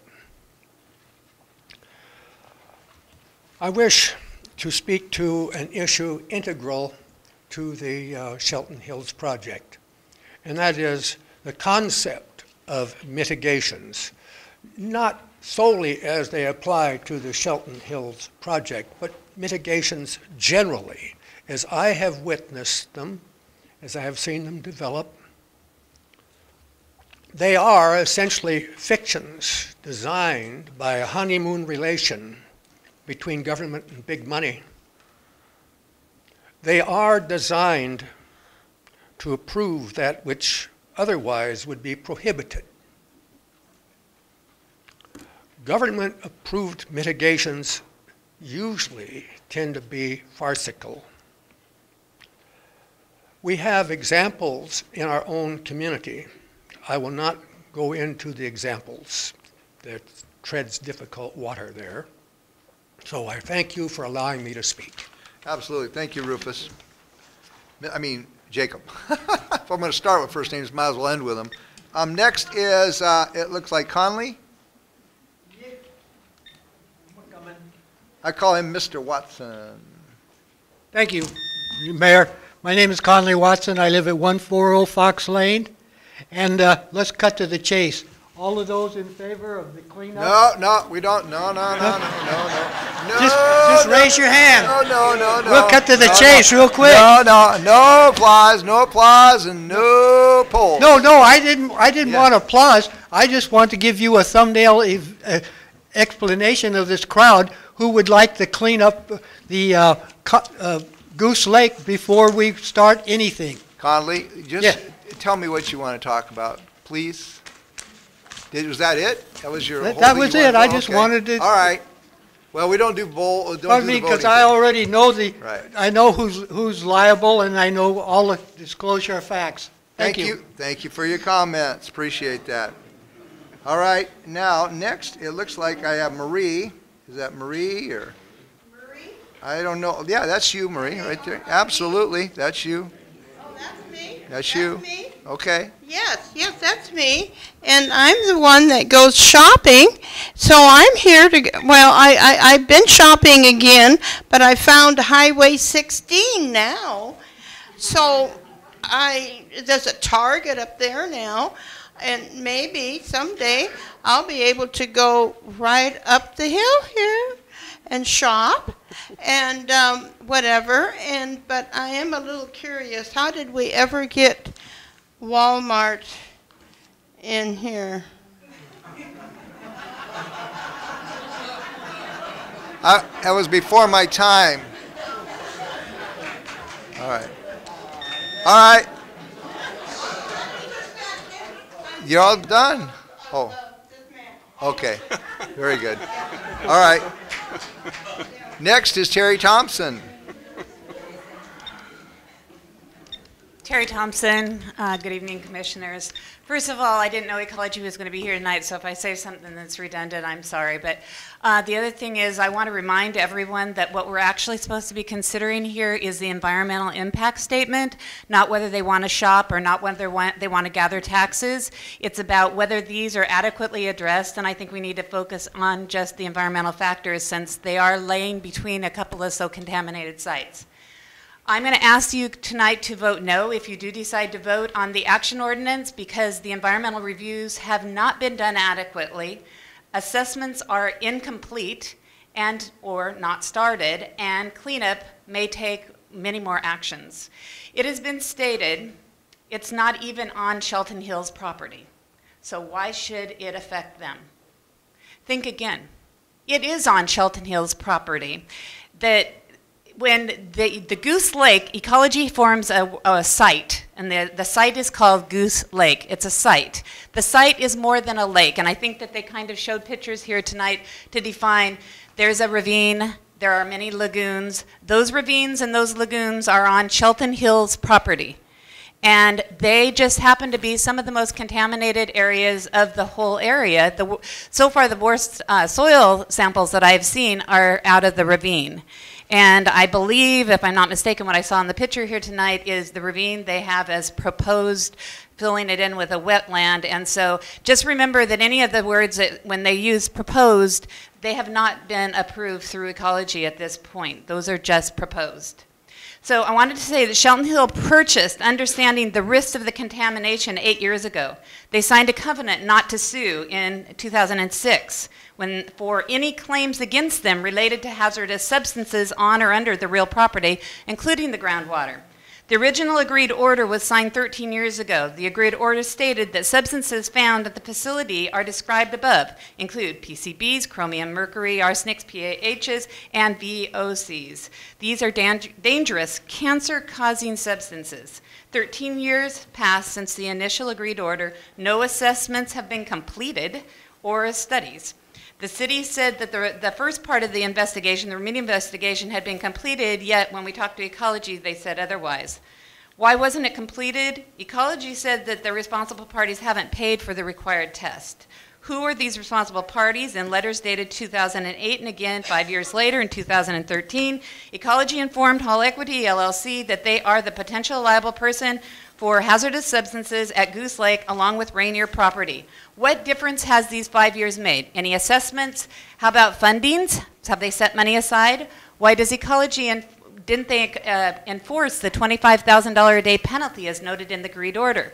Ecology stated that they are only a legislative body, that the Attorney General's is the enforcing body. Contact with the Attorney General's office referred this back to the Department of Ecology website. So that finger pointing is continuing, and I am talking with the Attorney General's office at this time, but so far nothing's being done. Meanwhile, the public health is at risk. Then there's the pipe dream that the Hall of Equity will come in, be Mr. Clean, clean it all up as the construction begins. Why have they waited at least 8 years to begin cleanup if that is their plan, or to finish the assessments? Does the city have their testing and cleanup plan and all the details in writing? Are these plans Ecology approved? Ecology's not proved anything yet, according to my knowledge. How could you know cleanup details when assessments are not complete? How can you show us? Is there a timeline and signatures? Is there a legal penalty for breaching a contract since they are an LLC? These are not the days of someone's intent word or simple handshakes. Why are they an LLC? Shelton Hills and Rainier are both required to finish taking additional groundwater and other tests to finalize the remedial investigation. They have not. They either don't want to spend the money yet, or they don't know how, they don't want the results to come out. On the southern border of the property, the dioxin-furan found at the C Street landfill wasn't as concerned to the EPA when they did the study back in 1980s. The EPA stated it was highly unlikely that a large residential area would be affected by this landfill. What might the EPA think if they knew about the plan to create a residential area and school adjacent and abutting this landfill that would nearly double the population of Shelton? No assessment at all at this time taken, yet you are determining that everything is adequate. And I think that's what we need to keep remembering is right now in our timeline for this final EIS to be approved, it all has to be, we have to agree that it's been adequately addressed. And there's been no assessments made. Thank you. Thank you. All right, no applause, please. Okay, next is Mark. Mark, do you want the allocated 5 minutes or 3 minutes? 5 minutes, but give me All right. 5 minutes just in All right, case. we'll put it on here for you. Okay. My wife is Terry, and she's been working on this information for almost 3 years, which means I've been reading the information as well, and I've read the FEIS. And since there are too many inaccuracies in the final statement, I'd like to identify just a couple of them. And I believe the EIS is inadequate as it's written right now. Terry's response letter to the final EIF questioned the leaching possibility in connection with the C Street landfill. The final EIS says, based on past tests and current groundwater levels, It was determined that it would be unlikely for environmental hazard substances originating at the landfill to leach into the surrounding areas. Therefore, impacts to a school located in this area were not anticipated. Yet the Department of Ecology's response about the groundwater at the landfill is a quote, "Actual groundwater depth at the land site is unknown." Terry asked Ecology the following question: is leaching occurring from the C Street landfill? What is the likelihood of leaching of the landfill type substances? Ecology responded, quote, "It is unknown if leaching is occurring on the C Street landfill. No investigations or assessments have made addressing this." Terry participated in a critical aquifer recharge study last year. They studied the cars in Mason County. In the final environmental impact statement, she commented on Class 1 and Class 2 recharge areas and the potential threat to drinking water because of improper mapping and non-compliance by the county and its resource ordinances. The response to her comment in the final environmental impact statement, quote, "What is the status of the car regulations for Mason County and the City of Shelton? Mason County and the City of Shelton are currently in the process of updating their car map boundaries and definitions to ensure consistency between the two jurisdictions. The car update process is pending the approval of grant funding from the Washington State Department of Health, is tentatively anticipated to be completed by the end of 2014, parentheses Swanson 2013, and end of quote. Yet an email was sent January 9th by Swanson that read, quote, "I finally received a response yesterday from Karina Hayes, the State Department of Health regional planner, who said that as written, the grant proposal is not a regional office priority for funding. Karina did not shut down the grant door and invited resubmittal. She asked a series of questions below, which I will respond to no later than Wednesday." That was her quote. These questions included things as, how will the project improve protection of the aquifers if the majority of the cars are within the industrial areas and the City of Shelton's urban growth boundary where development is expected to occur? How will this project reduce potentially harmful activities from being permitted within the cars? What public water systems would directly or indirectly benefit from this work, and how? How will this project mitigate risks? If the project identifies risks, how would those risks be managed? Would the county and city be willing to develop standard operating procedures for implementing the car ordinance? And if so, what would the steps be? End of quote. To date, these questions have not been responded to. The final impact statement for the Shelton Hill project was not finalized until the 30th of January. The letter received by Swanson from the State Department of Health on the 8th of January. How can you responsibly sign the approval for this final environmental impact statement knowing that there are inadequacies and untruths in it? In multiple cases, it was noted in the plan to have a plan. We saw that up on the screen. There's no plan, a plan to have a plan. Many statements in the final EIS are either faulty as written, and may also lead to the reader to believe that something is happening that is not. That was your 5 minutes. That was my 5 minutes? Yeah, you did more than that. Well, I do need more than that, but just Okay. remember, to reiterate what Terry said, you're voting on the impact of this facility in the area. You're not here voting for jobs, you're not here voting for an additional tax base. Thank you, Mark. Appreciate it. Concentrate on the issue here. Got the message. All right. No.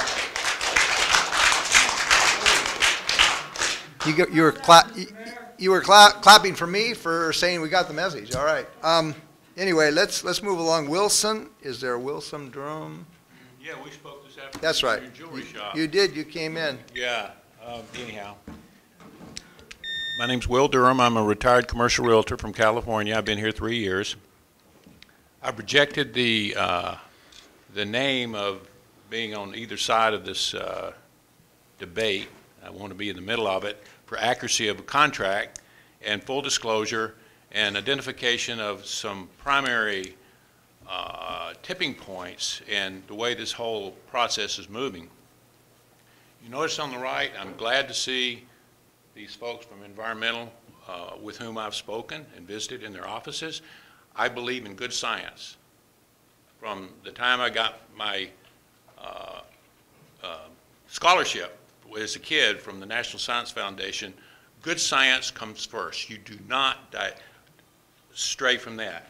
And I think what Mr. and Ms. Thompson, the points they brought out are some of the most accurate comments I've heard so far. They're asking serious questions, as is Pat Vandehay. But I'm just talking about real science on this side, and because I worked in commercial real estate in Mr. Farrell's quadrant in California for 25 years, I understand the fast money aspect of commercial real estate. Well, this fast money got slowed down a little bit. Okay, it's not so fast, but some of their investors, I'm sure, come from Silicon Valley. All right? I live down there myself. Okay, so how do we resolve slow science, slow good science, without violating our rights under good science and all the applicable laws, of clean water, CERCLA, and all these other things, all these other laws, at least a half a dozen of them that would apply in this case, and satisfy the accelerating cash flow needs of the developer? Well, for one thing, it looks to me like there's some powerful proponents here of this project, regardless of the science involved. And what I'm concerned about is, I told Mr. Olson, I think each of you, I've spoken to you sometime in the past 24 hours. What I'm concerned about is the operating budget of the city of Shelton is just $11 million. That's pocket change for some people that I've represented. $11 million on that budget. You're paying your bills, but you're not getting ahead. Nobody's probably gotten a pay raise in a long time. So everybody's excited about this great opportunity. Well, in a way, if it's structured correctly, it is a great opportunity, but it's not structured right now. It's not structured properly. And I want to focus on proper disclosure along the way. It's clear to me, absolutely crystal, that ecology can only move so fast as government funding moves. They're handicapped in a lot of different ways. Rayonier will only move as fast as their budget for cleanup each year is allowed to move. Because if they allow it to move any faster, they have to make it appear on their annual statement as a contingent liability. So Rayonier is not going to move faster than they want to move. They're a $6 billion company, and they're in Jacksonville, Florida. Okay? So you can only push them so far and so fast. So how fast do we want to meet the needs of investor capital represented by Hall Equities and violate the concerns of the scientific community? This is good science you're hearing over here. I understand the needs of the investors on this side. I'm all for both parties, but you better disclose it along the way. And what I'm saying is, within every document signed, the problem with the PAO right now, as I see it, is all that unlimited environmental toxic liability that Mark Hall, CEO of HEG. That's your time. Okay, I'm just saying, signing the PAO will dump that on this city, and we cannot afford it. Thank you, Wilson. Okay, I'm going to say this one more time. Okay, please, do not applaud. Okay, this commission has rules that we all agree upon. Do not applaud for speakers, because when the other side, if someone from the other side gets up and talks, then we'll have them applauding, and I'm going to tell them the same thing. So that's how we're going to run the meeting. Please, let's obey those rules of this commission. Thank you. Marilyn Volger.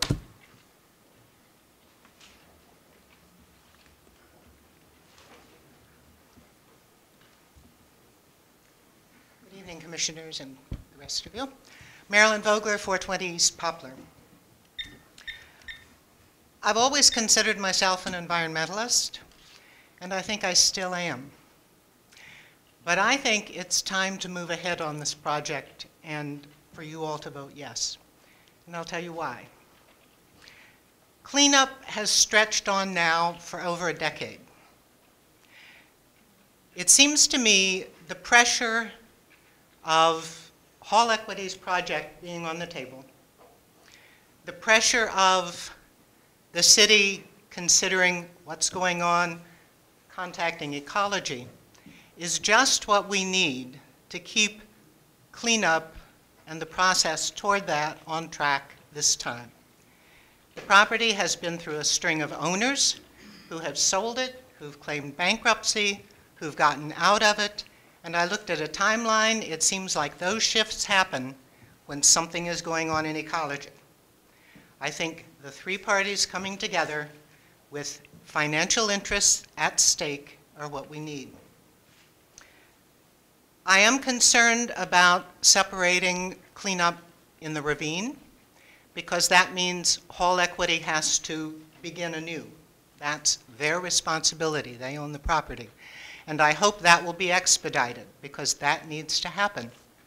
So does Goose Lake. But one thing that still, I think, has not been made clear is that if Rainier were to clean up Goose Lake tomorrow to the level that the state demands, it would still have a fence around it, because the state does not require a level of cleanliness that allows public access. If the city wants to do more with that, unless we can persuade Rainier out of the goodness of their heart to clean it up, that's our responsibility. And so for now, I'm going to put that on hold as one of my priorities. I'm going to say, rather than spend money, and it would be very expensive, on that cleanup, we need to start thinking about how to make Shelton Hills benefit Shelton. And I'm talking about building in affordable housing. Everybody knows we need affordable housing. We don't just need hundreds of homes. We need affordable homes. We need multifamily housing. Maybe we need a village of tiny homes to get some of the homeless into shelter. We need a commitment from Mason Transit that as soon as anything opens up, we're going to have a regular bus route that serves Shelton Hills. We need to talk about a multimodal trail to link Shelton Hills to the rest of the town, because trail plans are a priority of the city. We need to talk about funding the skate park, all kinds of other things to make sure that when this happens, it happens in a good and comprehensive way. Thank you. Thank you, Marilyn. Appreciate your comments. All right, next going right down the list is Mr. Tom Davis.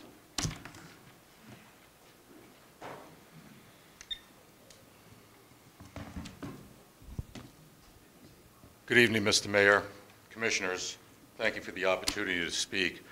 I share the concerns of the previous speakers, but I choose to come at it at a slightly different angle here. The purpose of the development is to expand our economic base, to generate tax revenue, in general, provide jobs. That's why we're doing all this. But when you do this, when you endeavor to have a development, you look at the larger picture, and you look at it from a perspective of the people that you're selling it to, not necessarily the people in this room. And what you have, and no matter what language you put in front of it, you have a development between two known contaminated dump sites that doesn't sell in the open market. If you want to realize the dream that was Shelton Hills, you go back to the original proposal, because in the original proposal, you had a monolithic city park.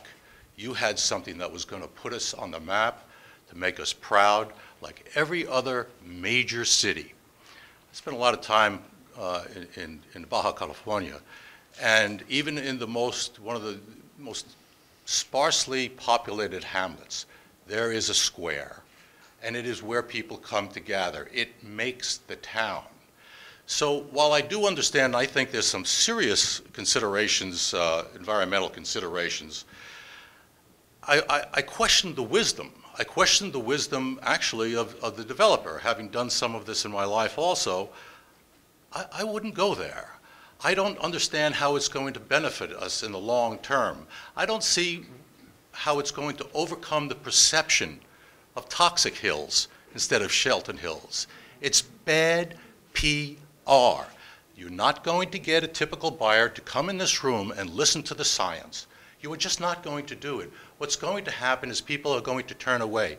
And the people you attract are very possibly the people you do not want to attract. And by that I mean, who chooses to live in a residential development between two toxic dump sites? Who willingly does that? Who brings their children along for the experience? It makes no sense. So what I suggest you do, and for the benefit of the developer and the benefit of the city, table this matter. Table it for a year. It's been sitting on the table for 17 years. That's as close to job security as you're going to get these days. 17 years, one more year isn't going to make a difference. If ecology says that we're right on the cusp of a cleanup action, then one more year should do it. Thank you. Thank you, Tom. Okay, next is Rob. Yes. Oh, we have to make a motion to extend this 2-hour meeting to a 3-hour meeting.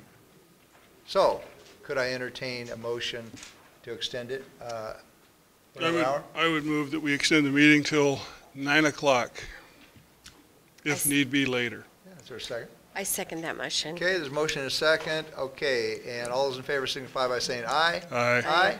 Aye. Very good. All right, Rob.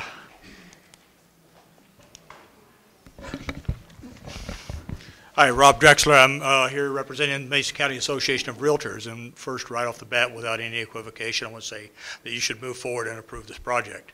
It'll do great things for Shelton. I sell real estate for a living, and I wouldn't have any problem selling homes there. So with that being said, I think Marilyn said most of what I had to say, so I won't belabor the point. But you need to do the right thing and generate some interest and generate some money. Go ahead and approve this thing tonight and get it on the books to get going. You, with the proceeds from it, you can do the cleanups, you can fix your streets, you can do all the sorts of things you need to do. This needs to move forward, and I think it needs to move forward now. Thank you. Thank you. Next is Melanie. Good evening, Commissioners, Mayor. Melanie Bacala. I'm a business owner, property owner, and past president of the Shelton Mason Chamber of Commerce. So thank you. I urge you to approve this planned action tonight. It's an interesting dilemma because we all really want everything cleaned up. Everybody really, I think, in this room is all, we want Goose Lake and C Street Dump cleaned up. Hall Equities has been working closely with the Department of Ecology on the mitigation of the cleanup of the contamination that's drifted onto their property. They don't own the C Street Dump, they don't own Goose Lake, and this project should not be delayed because these sites haven't been cleaned up by the responsible parties. The first phase of the Shelton Hills project is going to bring needed retail to Mason County and needed tax revenue. So I really encourage you to approve this planned action and make efforts to clean up the areas that need to be cleaned up. Thank you. Thank you very much. Next is Richard.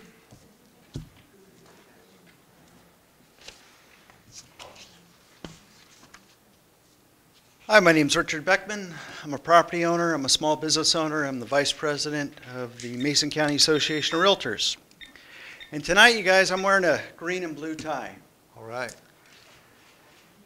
Blue part of my tie represents my support for option 2 for the city water pressure system and the $2 million grant.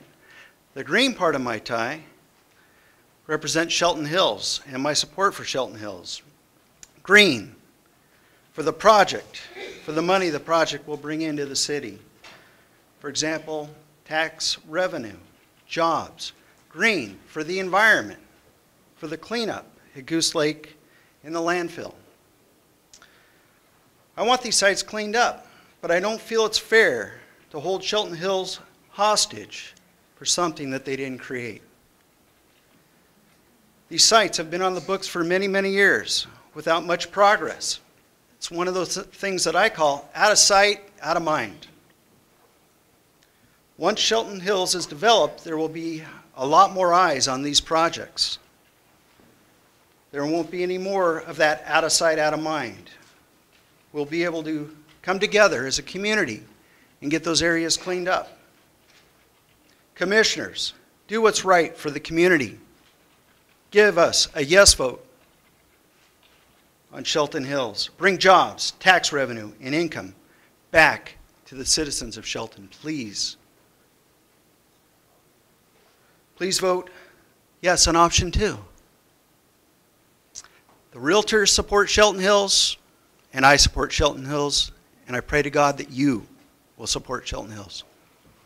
Thank you. Thank you. Okay, next is Heidi.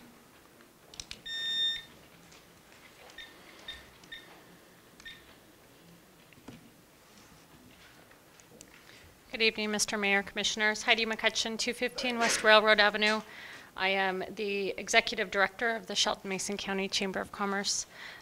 We have put out a statement of support back in July of 2010 for the Shelton Hills project, recognizing that it has a unique mix of proximity to a variety of amenities from population centers to recreational opportunities. We do appreciate their work with state and local agencies and adjacent land owners to negotiate creative and equitable solutions for the many challenges that are presented in a large multi-use development. To reiterate quickly, there's two main points that the Chamber has.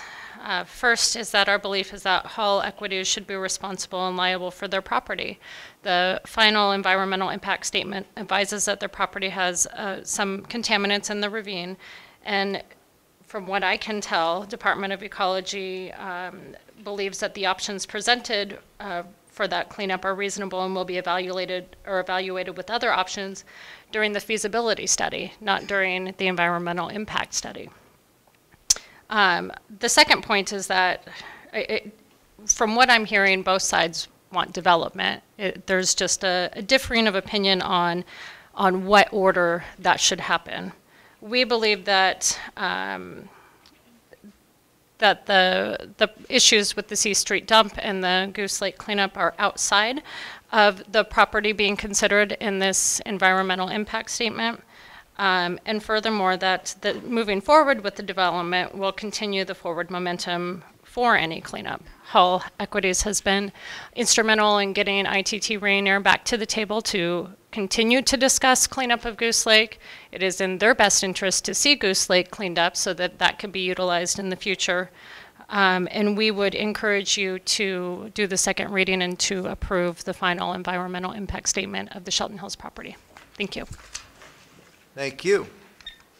Next is Bob Herr.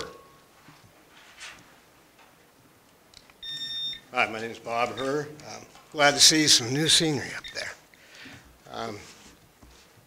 From what I hear, I just keep thinking that we're falling into the trap of doing too much, too fast, without adequate knowledge and without adequate evaluation.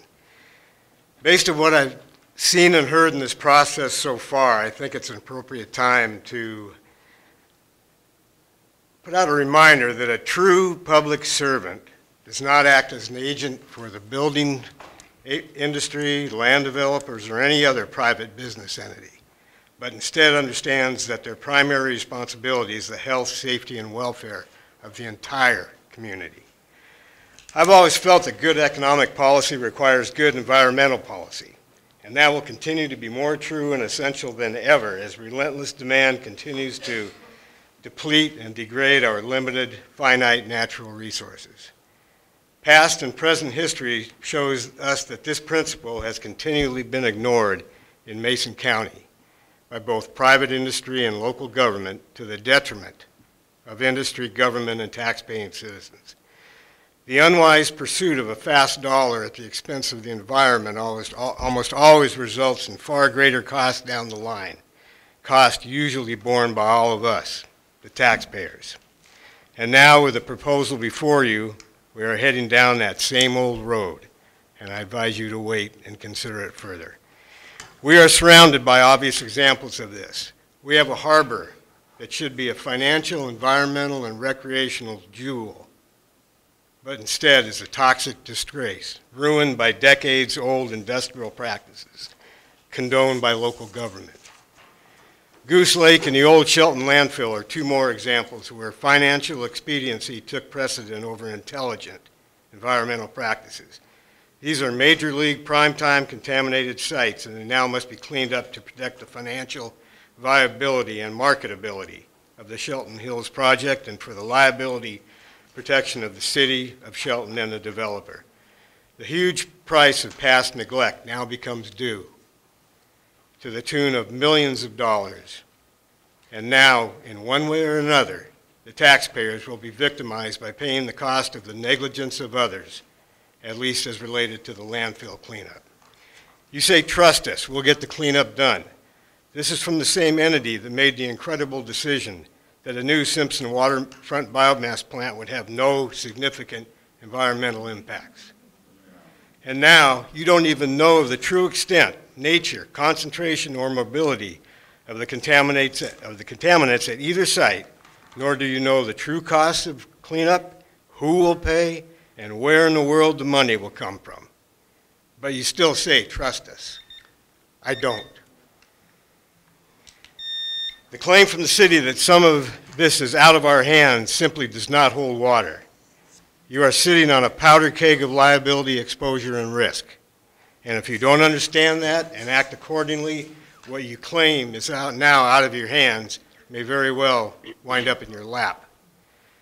I've heard far too many comments from this board and the local business community placing the primary cleanup responsibility with the Department of Ecology. I've dealt with a model toxics program. Your assumption is simply incorrect. Wishful thinking. Ecology is not responsible for these sites. They are ultimately not an enforcement body, and they will assist with the evaluation and planning, but will not pay for the cleanup. So understand, it is you, the city, who is responsible for the landfill and its cleanup. Rainier and or others, based on the convoluted ownership trail, are most likely on the hook for Goose Lake. In no way should ecology's involvement or lack thereof be an excuse for the responsible parties to delay or evade the cleanup process. Court action may be required to clearly establish responsibility and to force compliance. You, the city, as the regulatory and permitting authority for this development, are squarely in the middle of this mess. That was 5 minutes, Bob. I Okay. thank you for your time. You can I finish up. would strongly advise you to examine your liability under the Federal Clean Water Act for the landfill. Thank you, Bob. All right. Okay, next is Larry King.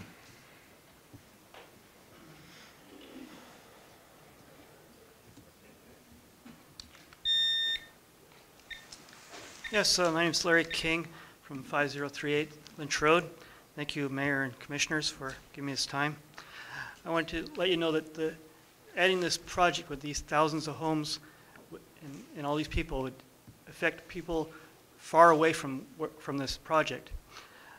I live on Lynch Road, and to get to Highway 101 to go south, you have to do almost a suicide mission of going across 101.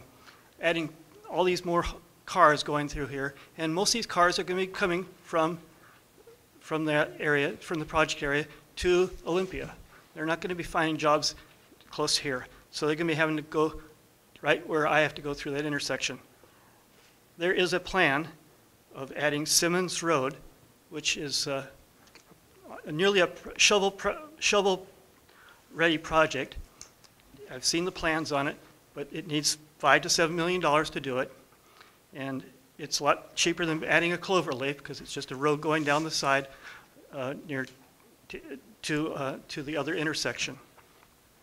So this would be something that should be done prior to having all these homes putting in there, and I think neither one of the mayors or the commissioners can do that, but the commissioners for the county can. And Terry Jeffries would be one of the people that would be able to do that. And I think that should be done ahead of time. Thank you. Thank you very much. And next is Lynn Longan.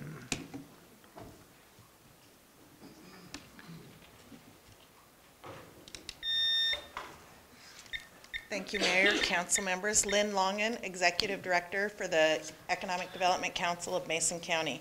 I'm here representing the EDC tonight to urge you to vote yes and not delay the Shelton Hills project further. I agree with everything that Heidi, Rob, and Melanie all said about the project. They said most of what I wanted to say. Moving forward, we'll keep the cleanup a priority. People keep saying we are moving too fast, and I disagree with that. Development already takes many years, and we can't afford to keep delaying and adding more requirements on hall equities. It's time for us to take action and start this development. Thank you very much. Thank you very much. Next is, it might be Steve. You can speak right now. You're next on the list. I don't understand how it's possible for a realtor to stand up here and say in good conscience that go ahead before cleaning up this toxic waste site. I think that's unbelievable. Don't they have to disclose when they sell a house or a property, this is built on a toxic waste site, and the water might migrate, the toxins might migrate into the groundwater and end up in somebody's drinking water? So that's all I have to say. Clean it up before you go ahead and start building. Doesn't that make more sense? Thank you for your comments. Okay, that ends my list right here. If there's anyone else that would like to speak, you would have to sign in real quick here and name and address, please. There you go. Nope, nope, just like that. Just, you can do it right there, please. Okay, Christy. Hi, I'm Christy Buck. I'm a business owner and a building owner in downtown Shelton. I believe I spoke last meeting with my comments already to you, so you already kind of know what I feel like. But I also wanted to point out that, of course, you're going to get a conundrum or a continuum of folks all the way from don't build anything for any reason because of whatever reasons to build anything at any cost. You're going to have a great big continuum always in every decision that you make. And so it's your responsibility to figure out somewhere in the middle that makes the most sense. And I believe that furthering this project at this time makes the most sense. I do think that there's a lot of activity going to happen. The Shelton Hills houses aren't going to be started next week. They're going to be on a long path to get there.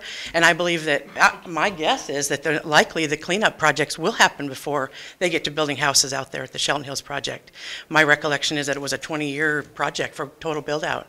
And so I believe that ecology is very engaged in these sites, and as they go forward, they're going to continue to be engaged, especially with activity happening at the Shelton Hills project site, more so than they are now with nothing happening there. So again, I urge you to just go forward with this project because I believe all of us are going to get the cleanup done in a timely manner and that everybody will be satisfied in the end. Thank you. All right, thank you. Next is Constance. Constance Simpson. I think it's interesting that people are talking, they're sure that this is going to get done. Ecology is here. Where was ecology? Where was Hall's Equities? Where was Shelton staff and also their politicians until this really came to people's attention and people began to see that nothing was being done. I remember in the, I think it was the draft EIS meeting where Mr. Farrell, he was asked, what is Hall Equities, what's happening with the Goose Lake site? And he said, oh, every few months I call, Rayonier down in Jacksonville, Florida. Phone calls are cheap. I mean, that is not a serious leverage to be putting on a company that has all that money and this responsibility. It simply is not. You do not need to pass this planned action ordinance because Hall Equities is going to phase in this project. And to me, it kind of feels like another kind of undercapitalized project using other people's money. But regardless of that, my perception is that they have reasonable use to develop this property without a planned action ordinance. They can build their big box stores, try to get the road situation figured out, and do that first. You do not need to pass the planned action ordinance nor adopt an FEIS that is simply superficial and glosses over everything. Thank you.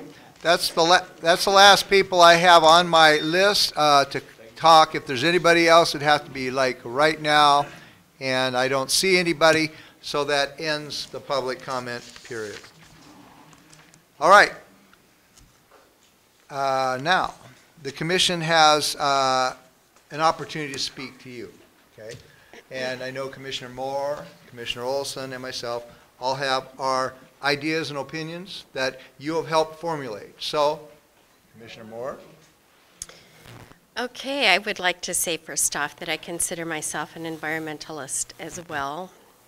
I've done a lot of research. I am so thankful for the folks that are here and others at Department of Ecology who helped me understand some of the things that I didn't, as well as studying the process. There's more to come. This isn't the end-all be-all. This EIS does not address how to clean up, how we're going to clean up, what the schedule of that is, or even the specific businesses that are going to go there. It will all be addressed in the development agreement. There are some of the other words that we throw around, which is the bare basic thing that I've learned is that the environmental cleanup is not handled through the SEPA process, which this is. It addresses it and acknowledges the fact that there are potential toxic areas that need to be cleaned up or may need to be cleaned up. And one of the things I learned is that we don't necessarily assume that an area is toxic just because it could be. And those are some of the questions that will be answered through the testing that is done through ecology.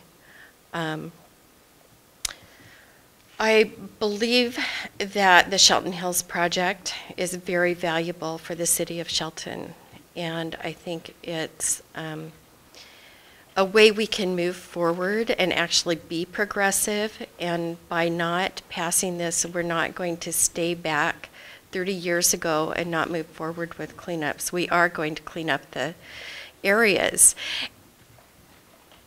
And you can come back to us. Please come back to us. If we don't move forward on getting these areas cleaned up and the complete testing done, come back and make us accountable. You have had, from the three of us, public commitments to cleaning these up. We have not been here for 30 years. I would really urge you all to continue on, to do the part you can. Stay in touch with ecology. They're very nice to deal with, very helpful. They're the experts, and so when we say that we don't have complete reports, we're quoting the experts. So talk with them, help them, have them help us understand. There is one thing, and Chris, I got this from you, which is the water report that was done in 2011 that tested dioxins or potential dioxins leaching out of the C Street dump, which, oh, guess what? There aren't any. So we do need to continue to work on it, and we need to work together, and we need to not polarize each other. We're all part of this community, and we all need to work together for the best. And that's it. Thank you, Commissioner Moore. Commissioner Olson, if you had any comment? Yeah, I do. I too have always considered myself a strong environmentalist, which has made this a very difficult decision. I do have somewhat of a unique perspective I think I'd like to offer, kind of a personal things that have led me to this decision. I moved here in 1978 to attend the Evergreen State College. It's been known as a fairly radical environmental environment, and that's the reason I moved here, was because of that, and to participate in these very causes like you're doing. Some of the things I participated in, I protested logging on the Olympic Peninsula. I was arrested at the Bangor sub base for trying to block the gates. It's a missile base on Hood Canal. I stood down here at the Simpson Main Gate and protested the shipment of nuclear weapons and warheads and fuel through the middle of our town.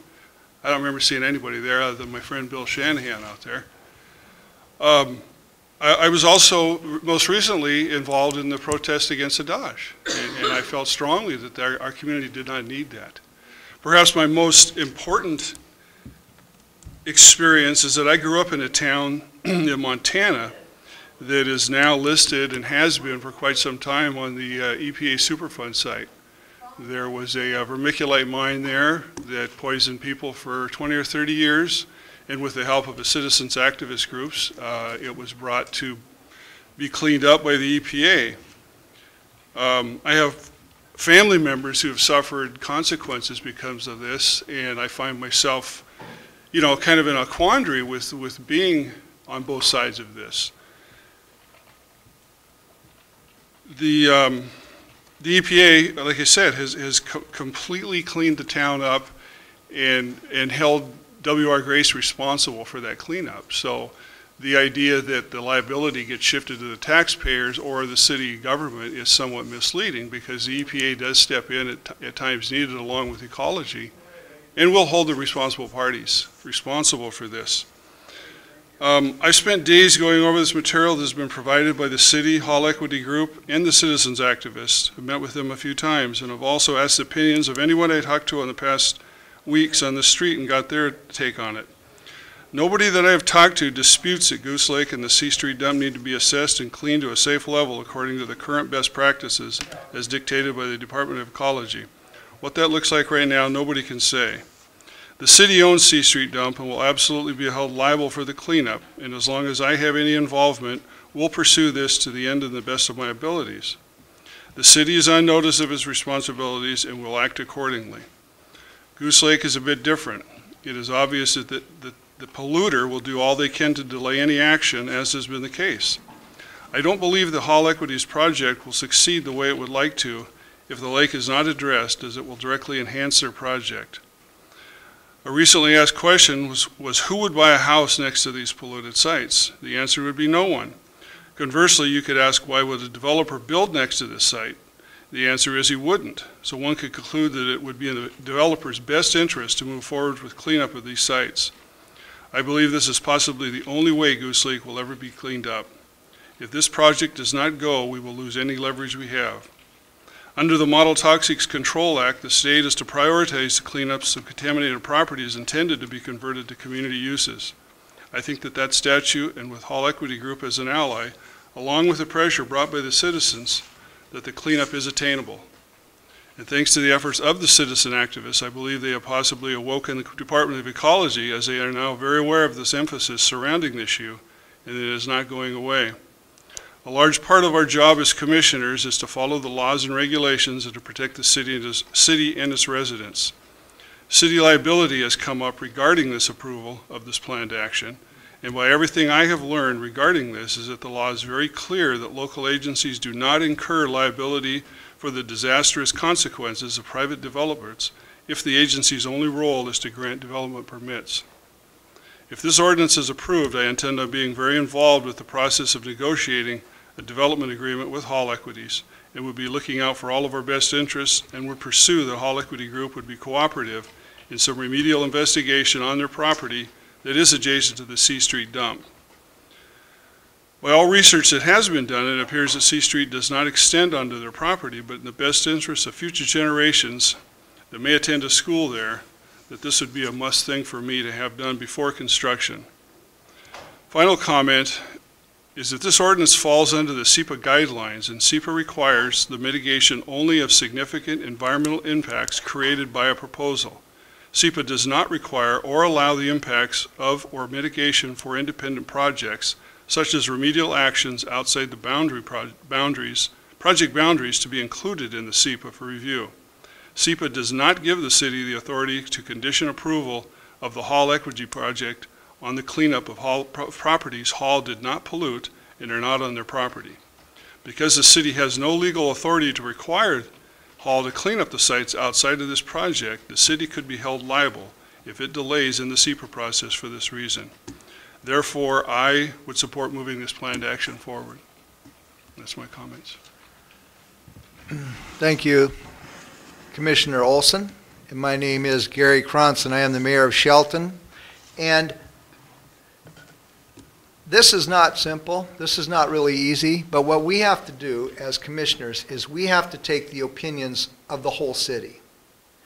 And part how we do it is listening to your public comments at these meetings. Part of what we have to do is listening to what staff and state agencies tell us.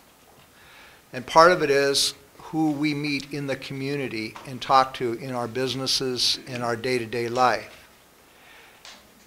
I am totally convinced that the best way to clean up Goose Lake and the C Street dump is to enter into this phase where we have a developer coming in to that area, working with the Department of Ecology and the City of Shelton. And that's the best way and the fastest way to get this situation taken care of.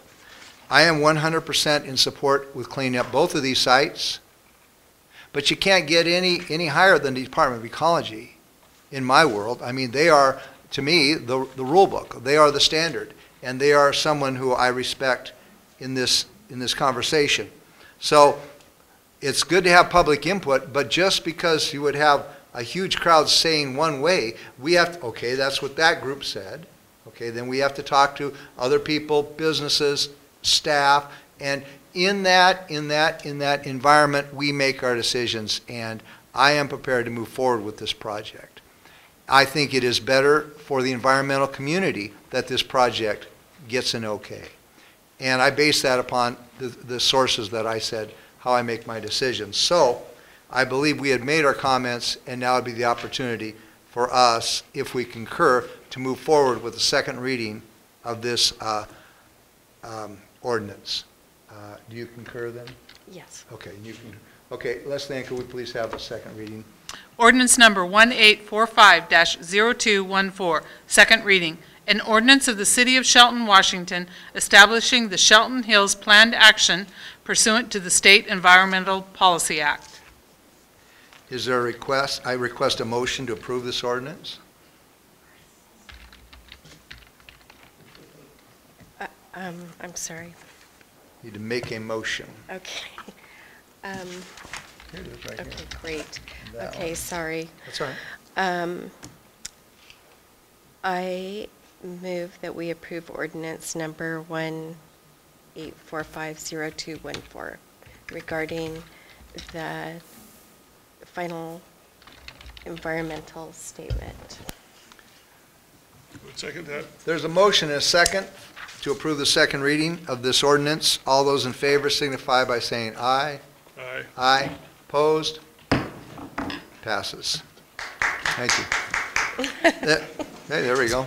All right, we have a few more items to finish up, but if you want to leave, obviously 2.5 hours is a long time. Next is there's no new business at this time. Is there an administration report? See you later. Well, so much for me moving the meeting forward. Wow.